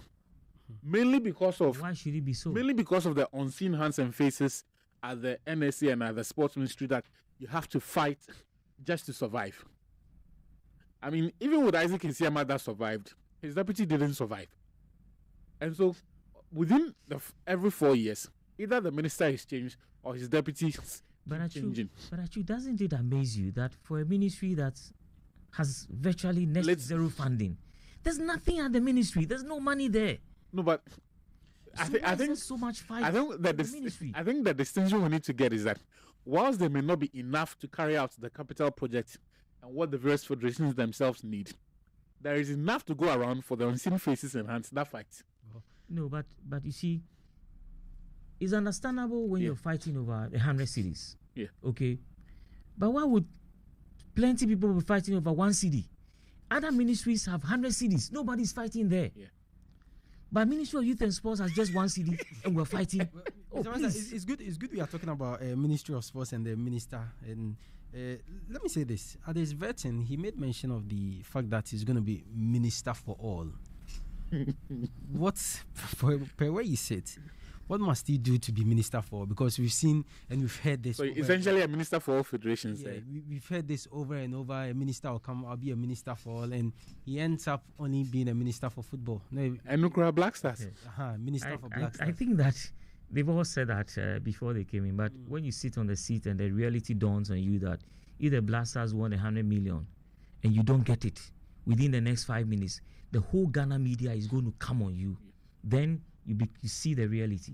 You see, issues concerning the Black Stars are so passionate that the media would come down on any minister if he has to do with the Black Stars or he has to do with And football. that's the problem. But we But- shouldn't wait for it to get to the Exactly. point where Black But you Stars see, need 100 no. million. But Mr. Nunu, not to He- interrupt I'm you. not, No, I haven't answered your question because you asked is in relation to the other disciplines. Yeah. They'll say, okay, but for instance, if the national weightlifting team goes out there and win 10 medals and they come and the minister don't even go to the airport to meet them, which happens all the time. Who cares? Which media person is going to talk about? These things happen They because don't care. when we raise the conversation about the Black Stars or football, you have the relevant voices from Parliament and from the relevant state institutions speaking out in favor or against it, sustains the public interest in that conversation until a resolution is found. When it's athletics, when it's volleyball, when it's golf, it is very difficult to hear someone like Haruna Idrisu or the Honorable Osechi Minsabonso or any of the voices that matter. You won't get them to speak on these issues. Achu, I understand So you. the media can only do so much. Achu, Okay. please, I understand you. Okay. Haruna Idrisu and you said Haruna, okay. They are parliamentarians. They don't belong to our industry. What are you and me, who this is our industry? What are we doing to sustain these young boys and girls who are doing the other sports? Don't leave the ministers, okay? Leave them, leave the parliamentarians. If the minister who now belongs to our industry doesn't find per diem for our table tennis boys and girls who go and play and they win medal and they come, but yet still he finds bonus, not per diem. He's already giving them per diem, maybe $100, $500 bonus. He's giving them bonus, but these little children don't even get per diem, and you don't talk about it. You want Haruna in Parliament or say Chairman Sambosu in Parliament to start talking about it before you talk, when you know very well you the same person. If the Black Stars bonus or not their per diem, the 15,000 they were promised, if it doesn't get to them, you raise hell on the minister. Why? So what must the We're minister not being do to be fair. minister for all? I've just told you a few of the things that we need to have the dedicated fund that looks. This funding is for table tennis. We're not touching it. Okay. This funding is for volley. We're not touching it. But if we leave everything in the general pool and then it's wiped off completely by just one match of the Black Stars, which is justified. Look, every money that we spend on the Black Stars, it is justified. We have to spend it. But we need to find money for the other disciplines. As well. Mr. Mensah, finally on the minister's vetting and some of the things that he said, then we'll move to the next phase of the discussion because you're running out of time. He also talked about the fact that he was going to push for the Australia visa scandal reports to come out. Is this something yourself you're interested in? Oh, yeah. In fact, and I was so happy when I didn't listen to the vetting in full, but that section when I heard I need to push. You see, because there's been so much misinformation about the Australian visa thing, and people tend to blame Piles, blame the GOC, which is not true. GOC did not do, and I'm saying it here, and I think 3 years down the line, we should have stopped talking. If it wasn't for people who are still playing mischief with Australia, thinking that they can put mud on Piles, put mud on the GOC, or put mud on somebody. But it's you, these media guys. It is you. You know where the problems are. You know who and who did what. But you're not saying it because they are your colleagues. Look, the people who were arrested, were there people who were arrested from accreditation done from the GOC accreditation system? No. Those 9 people who were detained, and it's 9, somebody's being misused and say 69, go to the police and go and find out. Go to immigration and go and find out. 9 Ghanaians were returned by immigration. These people went there on journalist accreditation. Accreditation they claim were given to them by media houses. Media houses accreditation to international games, Benedict, as you know, you've done it before. You deal directly with the organizers. It is not done through the GOC. It is not done through PIOS. It is not done through the LOS, the games committee. You go and do it directly, you, the media house, from your own media house. You send them the names. Has any of you or a swag find the trouble to look? Okay, these Ghanaian Times, we saw these names as people who were coming from Ghanaian Times. Do they really work with you? Rainbow Radio, we saw this one who were coming. Swag, we saw these people who were said they were coming from. So do they work for you? We, the GOC, took steps, and at least those who tried to manipulate our system but they couldn't succeed, we even punished them for trying to populate our system, for trying. But what have you journalists done to your colleagues who did that? But please, Australia is 3 years ago. Whatever anybody did, people have been punished. And for me, that is not the end of the world. You guys, if people were not being mischief, why? Did somebody go and kill somebody? People make mistakes. Don't we all make mistakes in life? So if journalists have made mistakes and they realize their mistakes and they've apologized, don't we move on as a nation? But 3 years down the line, we're saying Australia, as if somebody went to... I think it's about time we guys move on. And you see, when you media people are talking about, you're shooting yourself in the foot. Because the international accreditation people, they know who caused the problems. So if you try to blame it on GOC or try to blame it on powers, you're only shooting yourself in the foot because the people know who caused the problem. That's why it's important that we get a report. Exactly, so exactly. I have a good idea about the report, and I know all the names that the reports mention. Well, I mean, when it becomes public, eventually we all will know. And if it's something that we have to talk about, we will. But there are some of your messages in. I'll read them to Mr. Mensah, and then we'll continue with our conversation. So this one is coming from Farida Idris. He says, issues of funding of national federations is quite sad though. As head of federations, we go through hell trying to manage our national teams. Not even a tracksuit for athletes is available at NSA or ministry when we are traveling. This one also says, hooray, team is airborne. All ye faithful listeners, tune and listen to authentic, informative, educative, and entertaining sports show. Thank you very much. This one is from Federico Faye, and says, God bless our homeland Ghana and make GOC great with Mr. Benin Mensah as leader. Okay, so Mr. Mensah, this is one of your fans there. What was the latest on the Asaase project? Okay, the good news about Asaase is that the challenge that we've had for the past 15 or so years that the land was supposed to have been acquired by the GOC has finally been solved. Okay. The biggest problem we've had with Asaase, with external people investing in the project, is ownership of the land. I'm sure for 15 years you have heard that, this is GOC land, this is GOC land. It's all what we say. There's nothing on paper. Even the people who allocated the land to us, apparently I got to know from the Lands Commission that they had no right to even allocate it to us. So when I came into office, I started working on that. The land had then become a forest. So what I did was that I was able to raise a few funding from my own company. We took a grader there, clear the whole forest area.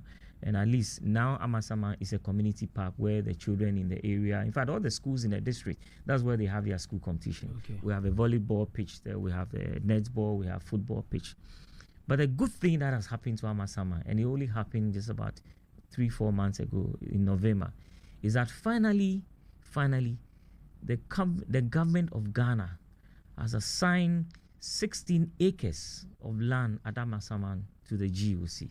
Okay. The Lands Commission has given the 10 acres of land that was wall, which Honorable BT Baba wall, and then plus 6 acres around it to the GOC, and it's been allocated to the GOC.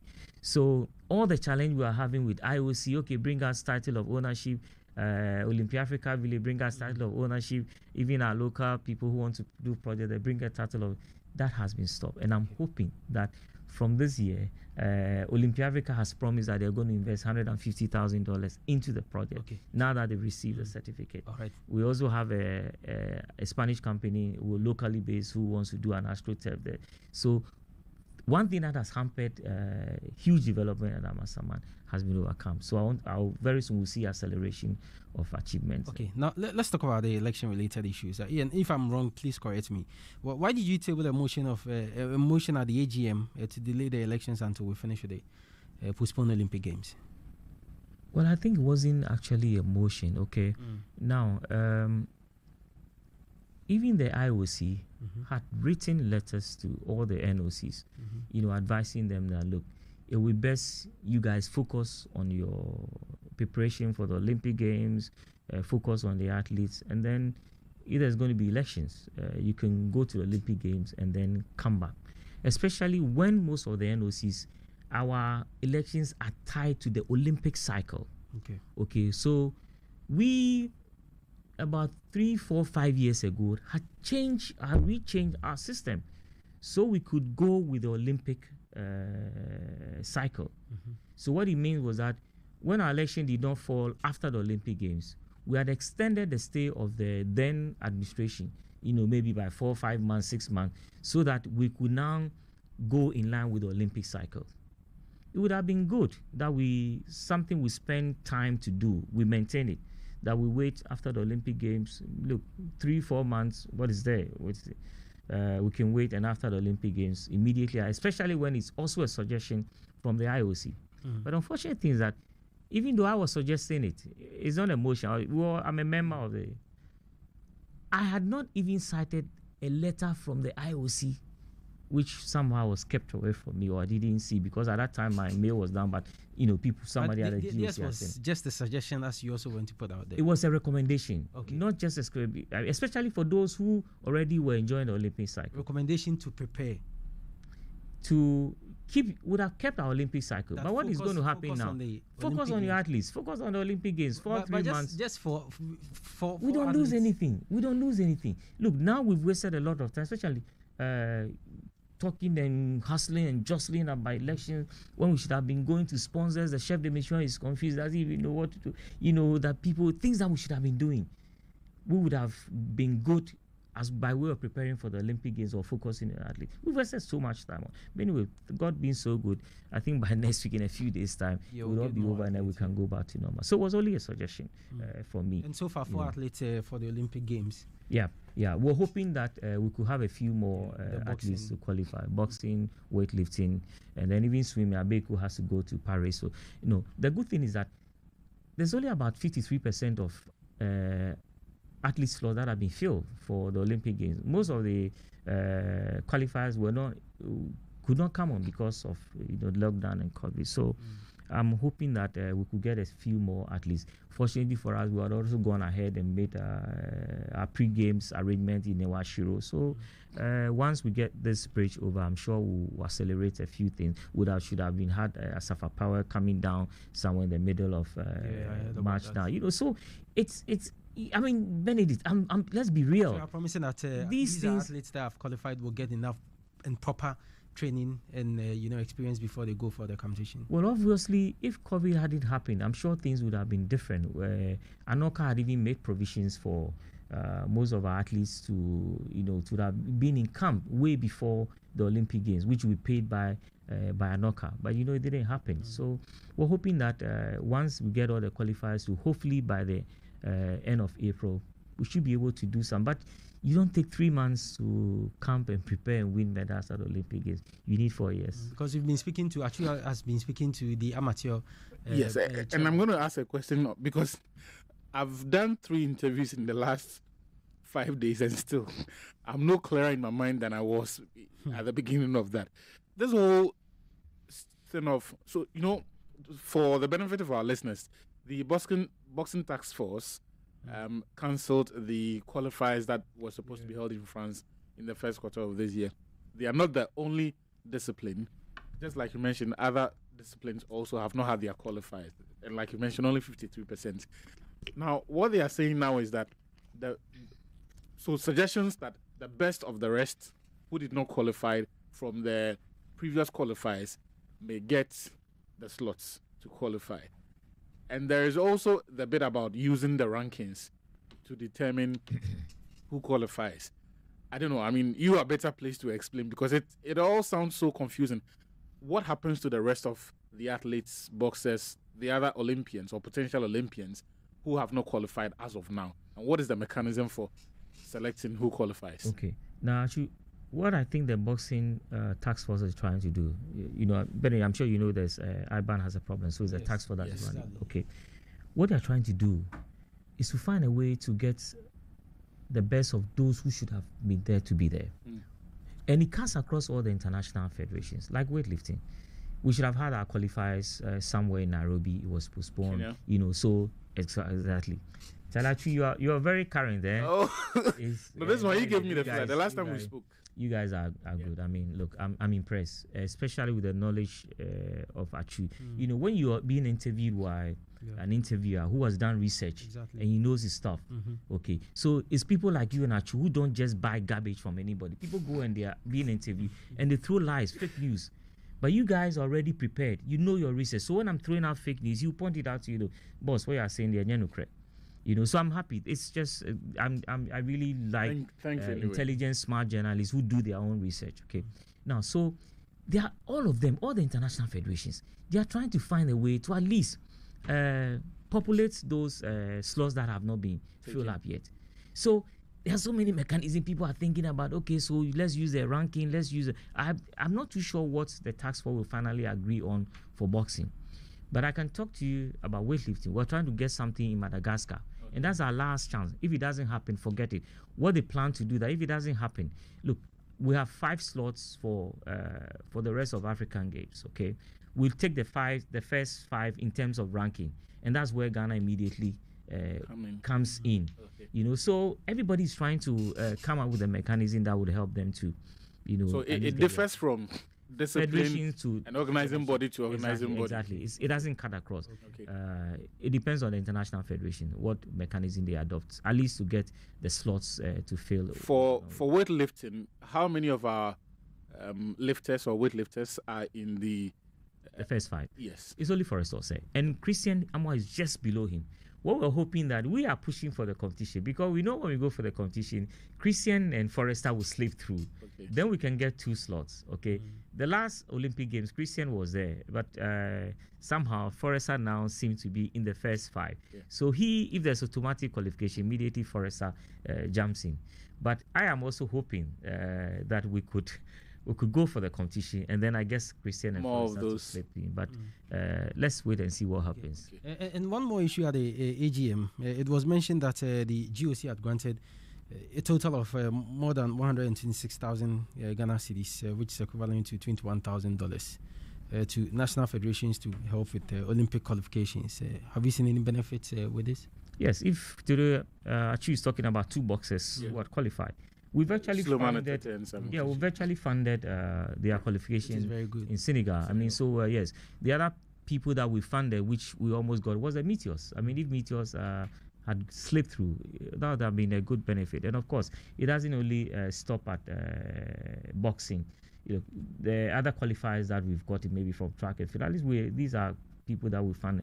Weightlifting was still waiting to go to us. So if we're able to slip through, at least that 126,000 that we spent on the federations going for would have been useful. For me, even getting those 2 boxes, okay, it's more than enough. After 15th, would you still be GOC president? Oh, definitely.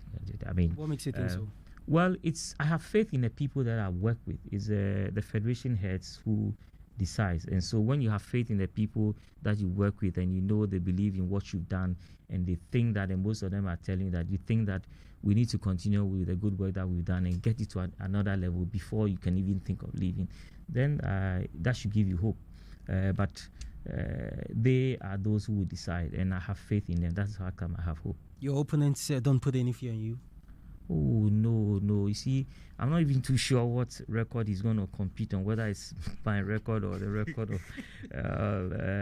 the former president. He's you know, also if it's on the record of the former president, then it doesn't even exist at all. But if it's on my records or my achievement, why will you go for the duplicate when the original himself is making himself available? So, but have you actually thought about it? Why somebody that I don't know. He hasn't spoken to me. He didn't tell me. I don't know. But it's okay. But did they come to you as a surprise? Yeah, I wasn't surprised. When I stepped into the GOC, I thought we could create. You've been associated with the GOC at the time. GOC elections is always like a coup d'etat, and then the president comes in and he wants to sack everybody at the GOC. But I thought to myself, look, it has to stop. It has to stop. So you realize that even the PA for the former president, all this, everybody is there. In the elections, my secretary general was not in my camp. He didn't vote for me. He didn't believe in me. And so many other people. But I said, look, let's work in the interest of the GOC. Okay, and that is what matters. And I try to be a father for all. I gave opportunities to each and every one, whether you believed in me or you didn't believe in me. You can talk about the opportunities at the GOC, whether chef division, whether media, everybody, every single one of them. Make sure that I did not focus on people who voted and believed in me. We are creating a united GOC, and that is what I try to do. Unlike the GOC in the past, where the new president comes, 7, like in the last administration, about 7 of the staff will say, hey, you are beating about it. No, it has to stop. We need to create organizations that are working for the people, especially the employed staff. And I kept encouraging them, you don't need to get involved in the GOC politics in the election, so that whether new administration comes and go, you still be there and helping. But you can try to be a father for all, but as to whether they will accept you and they will not undermine you, that's another thing. But I work with a clean heart and try to. But what was your working relationship with him like? On the face is good. Look, you don't get to know what is. It's not a case of maybe he didn't believe in some things that he believed in. That's the time he said. Look, you could smile with me, and I don't know what's in the back of your head. That's okay, but that's human. That's this is life. We need to, and sometimes some of these things happen in life. For God bring this in for you to make you understand life. That is not all that you see on the face of it. It's okay. At every point in life, we learn. And anything that happens to you in life, look, God knows, especially when He's making you more intelligent. He knows why it's happening. He wants you to learn something from it, to become a better person. That's okay. Let's move on, my brother. The thing is, some big people in our industry, have come out to endorse your opponent. I mean, I saw an article and also a press release from... Please, Mr. Rex, Mr. Rex Dankwa is. I saw what Mr. Rex. I mean, I was just saying that sometimes God makes things happen, so you learn things.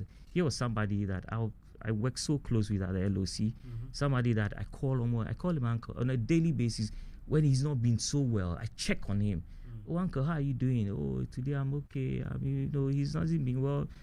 But God makes some of these things happen, so people. But isn't it also possible? You think somebody that you always check on him, somebody that you always talk to him, now we say decides that he's going to back. Don't vote for the person who was always coming to me, but now vote for the.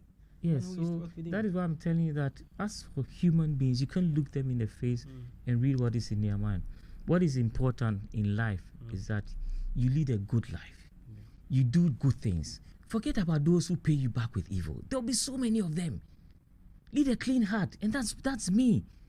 Do good things, and it's okay. Leave the rest. God ultimately judge. The other angle to it is the non-religious angle to it, and especially for the optics. Uncle Rex is someone with a lot of clout, and in the eyes of many has credibility in terms of sports in this country. So when he decides to back one candidate, it really should cause any camp. Aren't you worried that could count for something? If it's endorsement and if it's backing, that I want, I'm going to look. I don't even need to go lobby people to say if it's endorsement that you want for Bendunu Mensah, please, I can get 1,000,001 of them. I can you know people that I work with. The fact that one evil person decides to let you know that he's evil. There's so many good people there. You want endorsement? I'll let maybe a million people send that to you now, and it's my work that shows. Actually, you're in an industry. You know what has been now. You know what GOC has come off now. Even you. I know where your endorsement will go. Look, let these elections be about records, achievement, what you can do and what you have done. Okay. Let's just leave it there. Let's stop being, mischievous and creating. Let the elections be on record. What you have done for people to see and what you can do.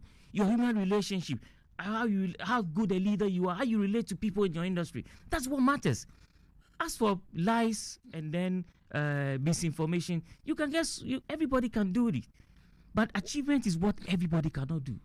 One of the things I would like you to speak to, and I'm hoping maybe today you can actually tell our listeners the things that you told me that, I obviously cannot tell people about the COVID relief package. Yeah. You were involved in its drafting. The original That's concept. where even Rex Dankwa comes from. Okay, very good. Look, I work with Mr. Rex Dankwa and Perry on this COVID thing, okay, together. Yeah. Before later we brought in the football and we worked on this thing together. Yeah. Every document that you see there was prepared by Mr. Rex Dankwa. And I'm hoping you would give the other information too. In terms of what it was supposed to be and the purpose it was supposed to serve and what eventually got rolled out. Actually, sometimes it's better setting things, especially when it's past and gone. The relief packages, I think it ended. It was supposed to have ended in December. Some of them are still getting their money in January. That's okay. I hope, and I've had a chat with the incoming minister. The next time around, it'll be done better and it'll be done more transparent. And then the people, and I've always given credit to Mr. Rex Dankwa, for what he did there. He was able to put these documents together overnight, and then even I was very worried when at the signing ceremony, those of us who were involved were sitting down there, then people who didn't even know the ABCD on that document were up there. But that's okay. It's past and gone. So that showed you how, but like I said, I work with the Secretary General. And now, so it could be another Rex Dankwa. So please, this is live. We're learning every day. But this one, I know for a fact that even he and Gaza, he has issues. Yeah, but it's okay.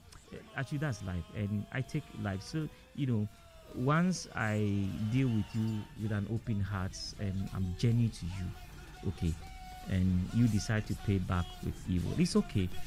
Judgment, we leave it to God. If you're a good person, if you're a bad person, let's leave that to God. I'm not going to sit here and judge people, but just let's leave it to God. Zamesa, thank you very much for your time guys, this morning. We've run through to afternoon, so thank you so much. We wish you all the best, and we hope that after 15th, as you've said, you still be the president of the Ghana Olympic Committee. Thank you so much for your time. So that was Mr. Ben Ninumensa here on Team Talk. All right, so just briefly before we take leave of you, the game involving Burnley and Arsenal, we've done 24 minutes and it's Arsenal who are leading by a goal to nil. Now your favorite neighborhood supermarket Asaase TD has dedicated the month of March to made in Ghana products. We are offering an attractive discount of 23% on all made in Ghana products as the whole country celebrates Ghana month. We at Asaase seek to appreciate our local suppliers as well as our consumers with this amazing campaign. So a month dedicated to celebrating our made in Ghana partners, while we offer our customers an unbelievable discount of 23% on made in Ghana products such as 330 ml club beer going for 3.29 Ghana cedis. Fritol is going for 45.99 Ghana cedis. Fritol, that's the 2LT is also going for 22 Ghana cedis, and then the 400 grams Milotin is going for 14.99 Ghana cedis, and 250 ml Habiba cocoa butter is going for 5.99 Ghana cedis. Well, with open arms, we welcome you into our shops to enjoy 23 discounts on over several made in Ghana products today. So visit any Asaase TDR store in Accra, Dowenya, and Chebi to enjoy up to 23% discount on all several made in Ghana products. Offer last till end of March. Be reminded that Citidia Supermarket is becoming Spar Market. Spar, my market, and terms and conditions apply. So that's how we end Team Talk here on Asaase Radio 99.5. Thanks so much to Mr. Benin Mensah, our special guest there who passed through. Well, today, if you say a prayer, make sure you say one for the Black Allies team as they come up against their counterparts from Uganda in the Africa Under-20 Cup of Nations. We also will be at the Ashimota Golf Club where the Independence Day competition will end this afternoon at exactly 4. My name is Benedict Tosu. We are back tomorrow with Ghana Premier League Live. Until then, stay safe and enjoy the holiday on Monday.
The Asaase Breakfast Show. Just ask you to calm down. You've got the opportunity now to state your case. So I appreciate that you're upset, but we do need for you to just state the case in a manner and a form that people will understand Thank you very much. Have a cheerful and purposeful start to your day with Kojo Mensah and Nanaya Mensah. But ultimately, people aren't interested in whether it's the football score of 6-3-1 versus 3-8-8. They want to know about the difference to their lives. So would you not think that really, rather than responding about two sets of facts, how are people to judge whether really it is 3-8-8 or 6-3-1? I mean, how do they reach that judgment? The breakfast host with a difference, who matched their Gankome and Fantidokono dish of issues served with a decent sprinkle of continental spice.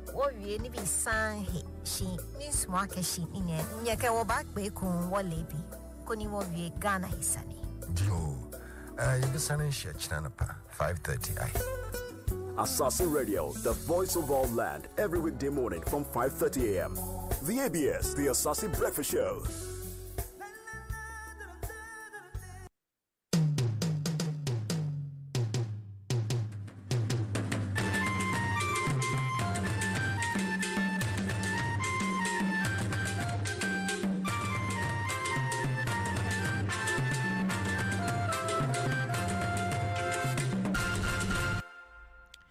Good afternoon and welcome to the news at 1 p.m. on Asaase Radio. My name is Tina Moses Assam. Coming up, President Akufo-Addo reiterates commitment to pursue rigorous economic recovery program as he delivers 64th Independence Day address to the nation today. Amnesty International prefers life imprisonment for murderers of Takoradi girls to death sentence. And later in African news, Ivory Coast votes in parliamentary poll amid political turmoil. This bulletin is live on our sister station, Asaase 123 FM in Tamale on our 99.7 MHz, on our affiliate Stone City Radio in Ho on 90.7 MHz, and on Facebook at Asaase Radio. Now the details. President Akufo-Addo has reiterated the fact that the main preoccupation of a second-term administration is to pursue a rigorous economic recovery program aimed at restoring the nation to its right of place as one of the fastest-growing economies in Africa and in the world. Addressing a virtual celebration of the 64th independence anniversary of the nation held at the forecourt of the Jubilee House, the nation's President Akufo-Addo recognized the challenge of confronting the country, enhancing the well-being of every Ghanaian.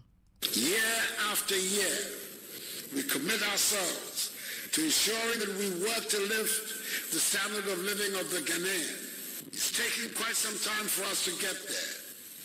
But I believe there's far more self-confidence among us Ghanaians today than there has been since the very early days of self-government, that we can make it if we work at it. Today, freedom and the cultivation of democratic values are a new Ghana that is neither pawn nor victim of the world order. A testament to the rule of law, respect for individual liberties, human rights, the principles of democratic accountability, and the dictates of social justice has deepened for our common benefit. Nevertheless, we recognize that the biggest challenge confronting us is to be able to put our country on the path of sustained progress and prosperity and enhance the well-being of every Ghanaian. President Akufo-Addo also passionately appealed to all Ghanaians to take the COVID-19 vaccine and continue to observe all the COVID-19 safety protocols. He says he has designed a comprehensive program to rescue the economy. And appeal passionately to each one of you to take the vaccine when it is your turn. But however, we cannot afford to let go of the enhanced hygiene and mask-wearing protocols which should define our way of living. If we are to be successful in building a resilient Ghana, capable of withstanding in future external shocks such as COVID-19, then we must all put our shoulders to the wheel. Already, government is taking steps to revitalize and transform the economy. A year from now, the benefits of economic recovery will begin to show. A year from now, our quest to move Ghana to a situation beyond aid will be accelerated and our self-reliance enhanced. You heard President Akufo-Addo there. Meanwhile, the Convention People's Party CPP is inviting all Ghanaians to join the rank and file of the party to reject the liberal market policies being implemented today as a model of development and embrace policies that would bring back the development agenda of the nation that started under the party's government through the leadership of Dr. Kwame Nkrumah. This was released in a statement signed by the General Secretary of the party, Nana Yar'Adua, on the 64th anniversary of Ghana's independence. The party also congratulated and commended all patriots on the celebration of this great day of the independence of the country. Many have linked the independence of many African countries to that of Ghana. They tout Kwame Nkrumah, one of the founding fathers of Ghana, as a father of Pan-Africanism.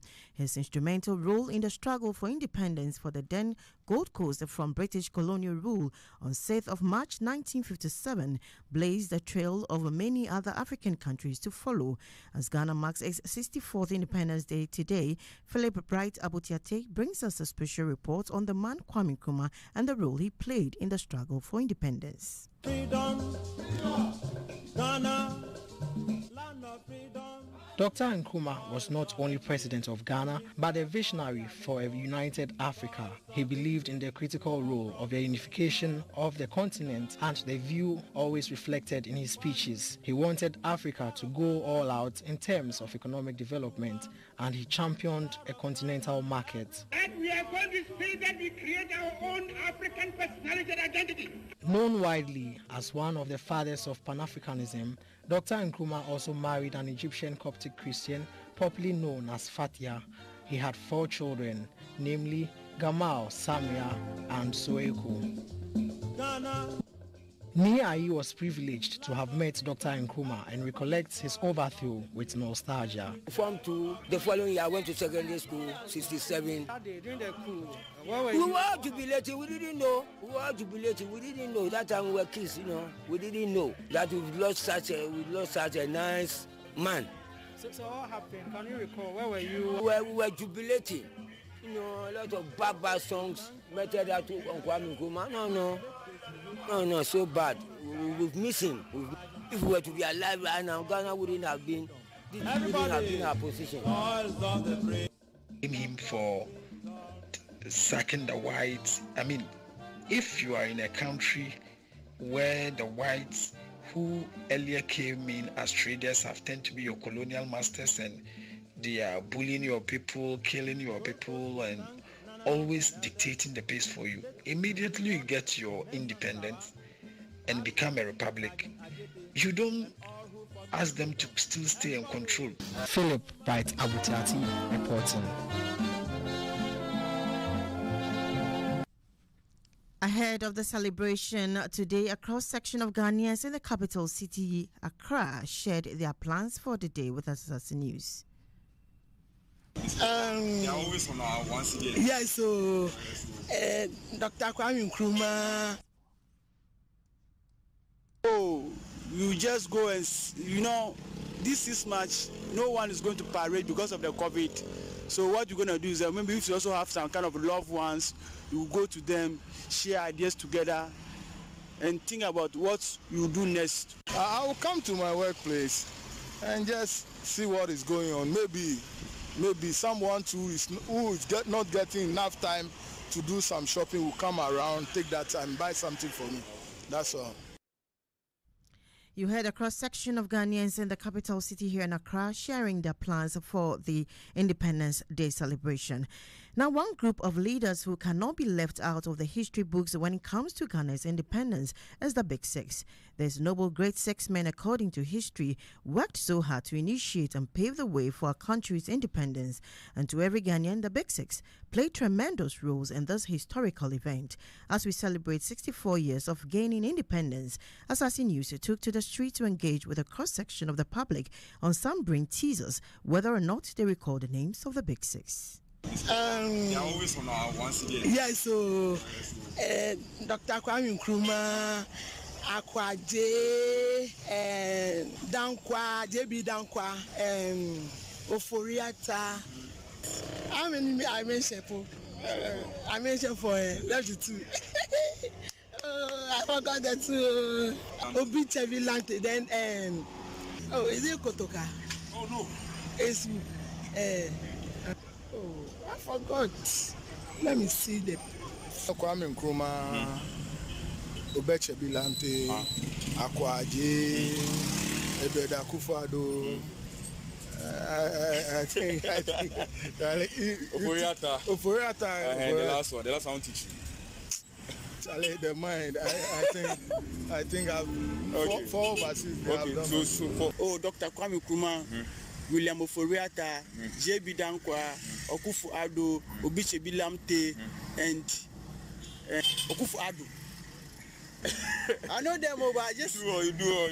I know them, but I forget their name. You heard a section of the public recalling the names of the Big Six. President of the Republic, Nana Addo Dankwa Akufo-Addo, has charged ministers of state in a second-term administration to work hard to improve the living standards of the citizenry. Addressing the newly appointed ministers of state and attendees of their swearing-in ceremony at the Jubilee House, the seat of the nation's presidency, yesterday, March 5, 2021, President Akufo-Addo charged the ministers to, as a matter of priority, ensure that they used their various roles in his government to promote the progress of the nation and her peoples. Honorable ministers, I can call you that now, as you have just sworn the 3 oaths, that of allegiance, that of office, and that of secrecy. I urge you to provide leadership that will ensure that the work on which we are embarked benefits the progress of our nation and helps raise the living standards of our people. That is why we are here. And that is why the Ghanaian people voted for us. I am assured that the various backgrounds and experiences of each one of you will bring value to the governance of our nation and enable us to deliver on the commitments of our manifesto, the sacred compact that ties us in the new patriotic party. You heard President Akufo-Addo, the Minister for Communication and Digitalization, Oslo Wusu, on behalf of the newly sworn-in ministers, expressed appreciation to President Akufo-Addo and urged Ghanaians to remember them in prayers. On behalf of myself and my colleague ministers newly sworn in of the Republic of Ghana, we express our sincere appreciation to His Excellency the President and thank him for the confidence reposed in us. We pledge not to let you down and will live up to the oaths we've just sworn and discharge our responsibilities to the best of our ability. We thank the Right Honourable Speaker and Members of Parliament for the broad bipartisan approval, and we urge all Ghanaians to kindly continue to remember us in your prayers, that together we'll work to justify our inclusion. And that was Minister for Communication and Digitalization, Osla Osu there. And finally, on the African front, voting has begun in Ivory Coast legislative election, with President Alassane Ouattara's allies facing a combined challenge from opposition parties led by two of his predecessors. Saturday's poll comes only months after Ouattara won a third term in an election marred by unrest and killed at least 85 people, the country's worst violence since a 2010-2011 civil war.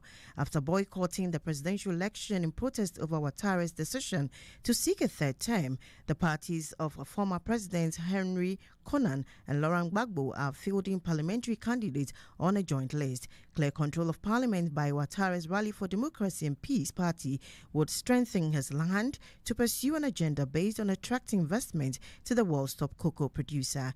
Ivory Coast has been one of the world's fastest growing economies in recent years. Polls close at 1800 GMT and final results are due on Sunday. The opposition is under pressure to show it remains relevant after more than a decade of political dominance by Ouattara, who came to power after defeating the incumbent Gbagbo in the 2010 election and then prevailing in the civil war that followed.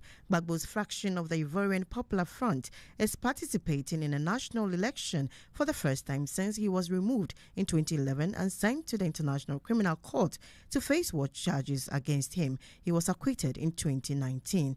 And that ends the weekend news at 1 p.m. But before we go, another look at our headlines. President Akufo-Addo reiterates commitment to pursue a rigorous economic recovery program as he delivers 64th Independence Day address to the nation today. Amnesty International prefers life imprisonment for murderers of Takoradi girls to death sentence. And in African news, Ivory Coast, the votes in parliamentary polls amid political turmoil. Many thanks for your time. I am Tina Moses Sam. There's more news at asaseradio.com. Join the news team again at 5 p.m. Good afternoon.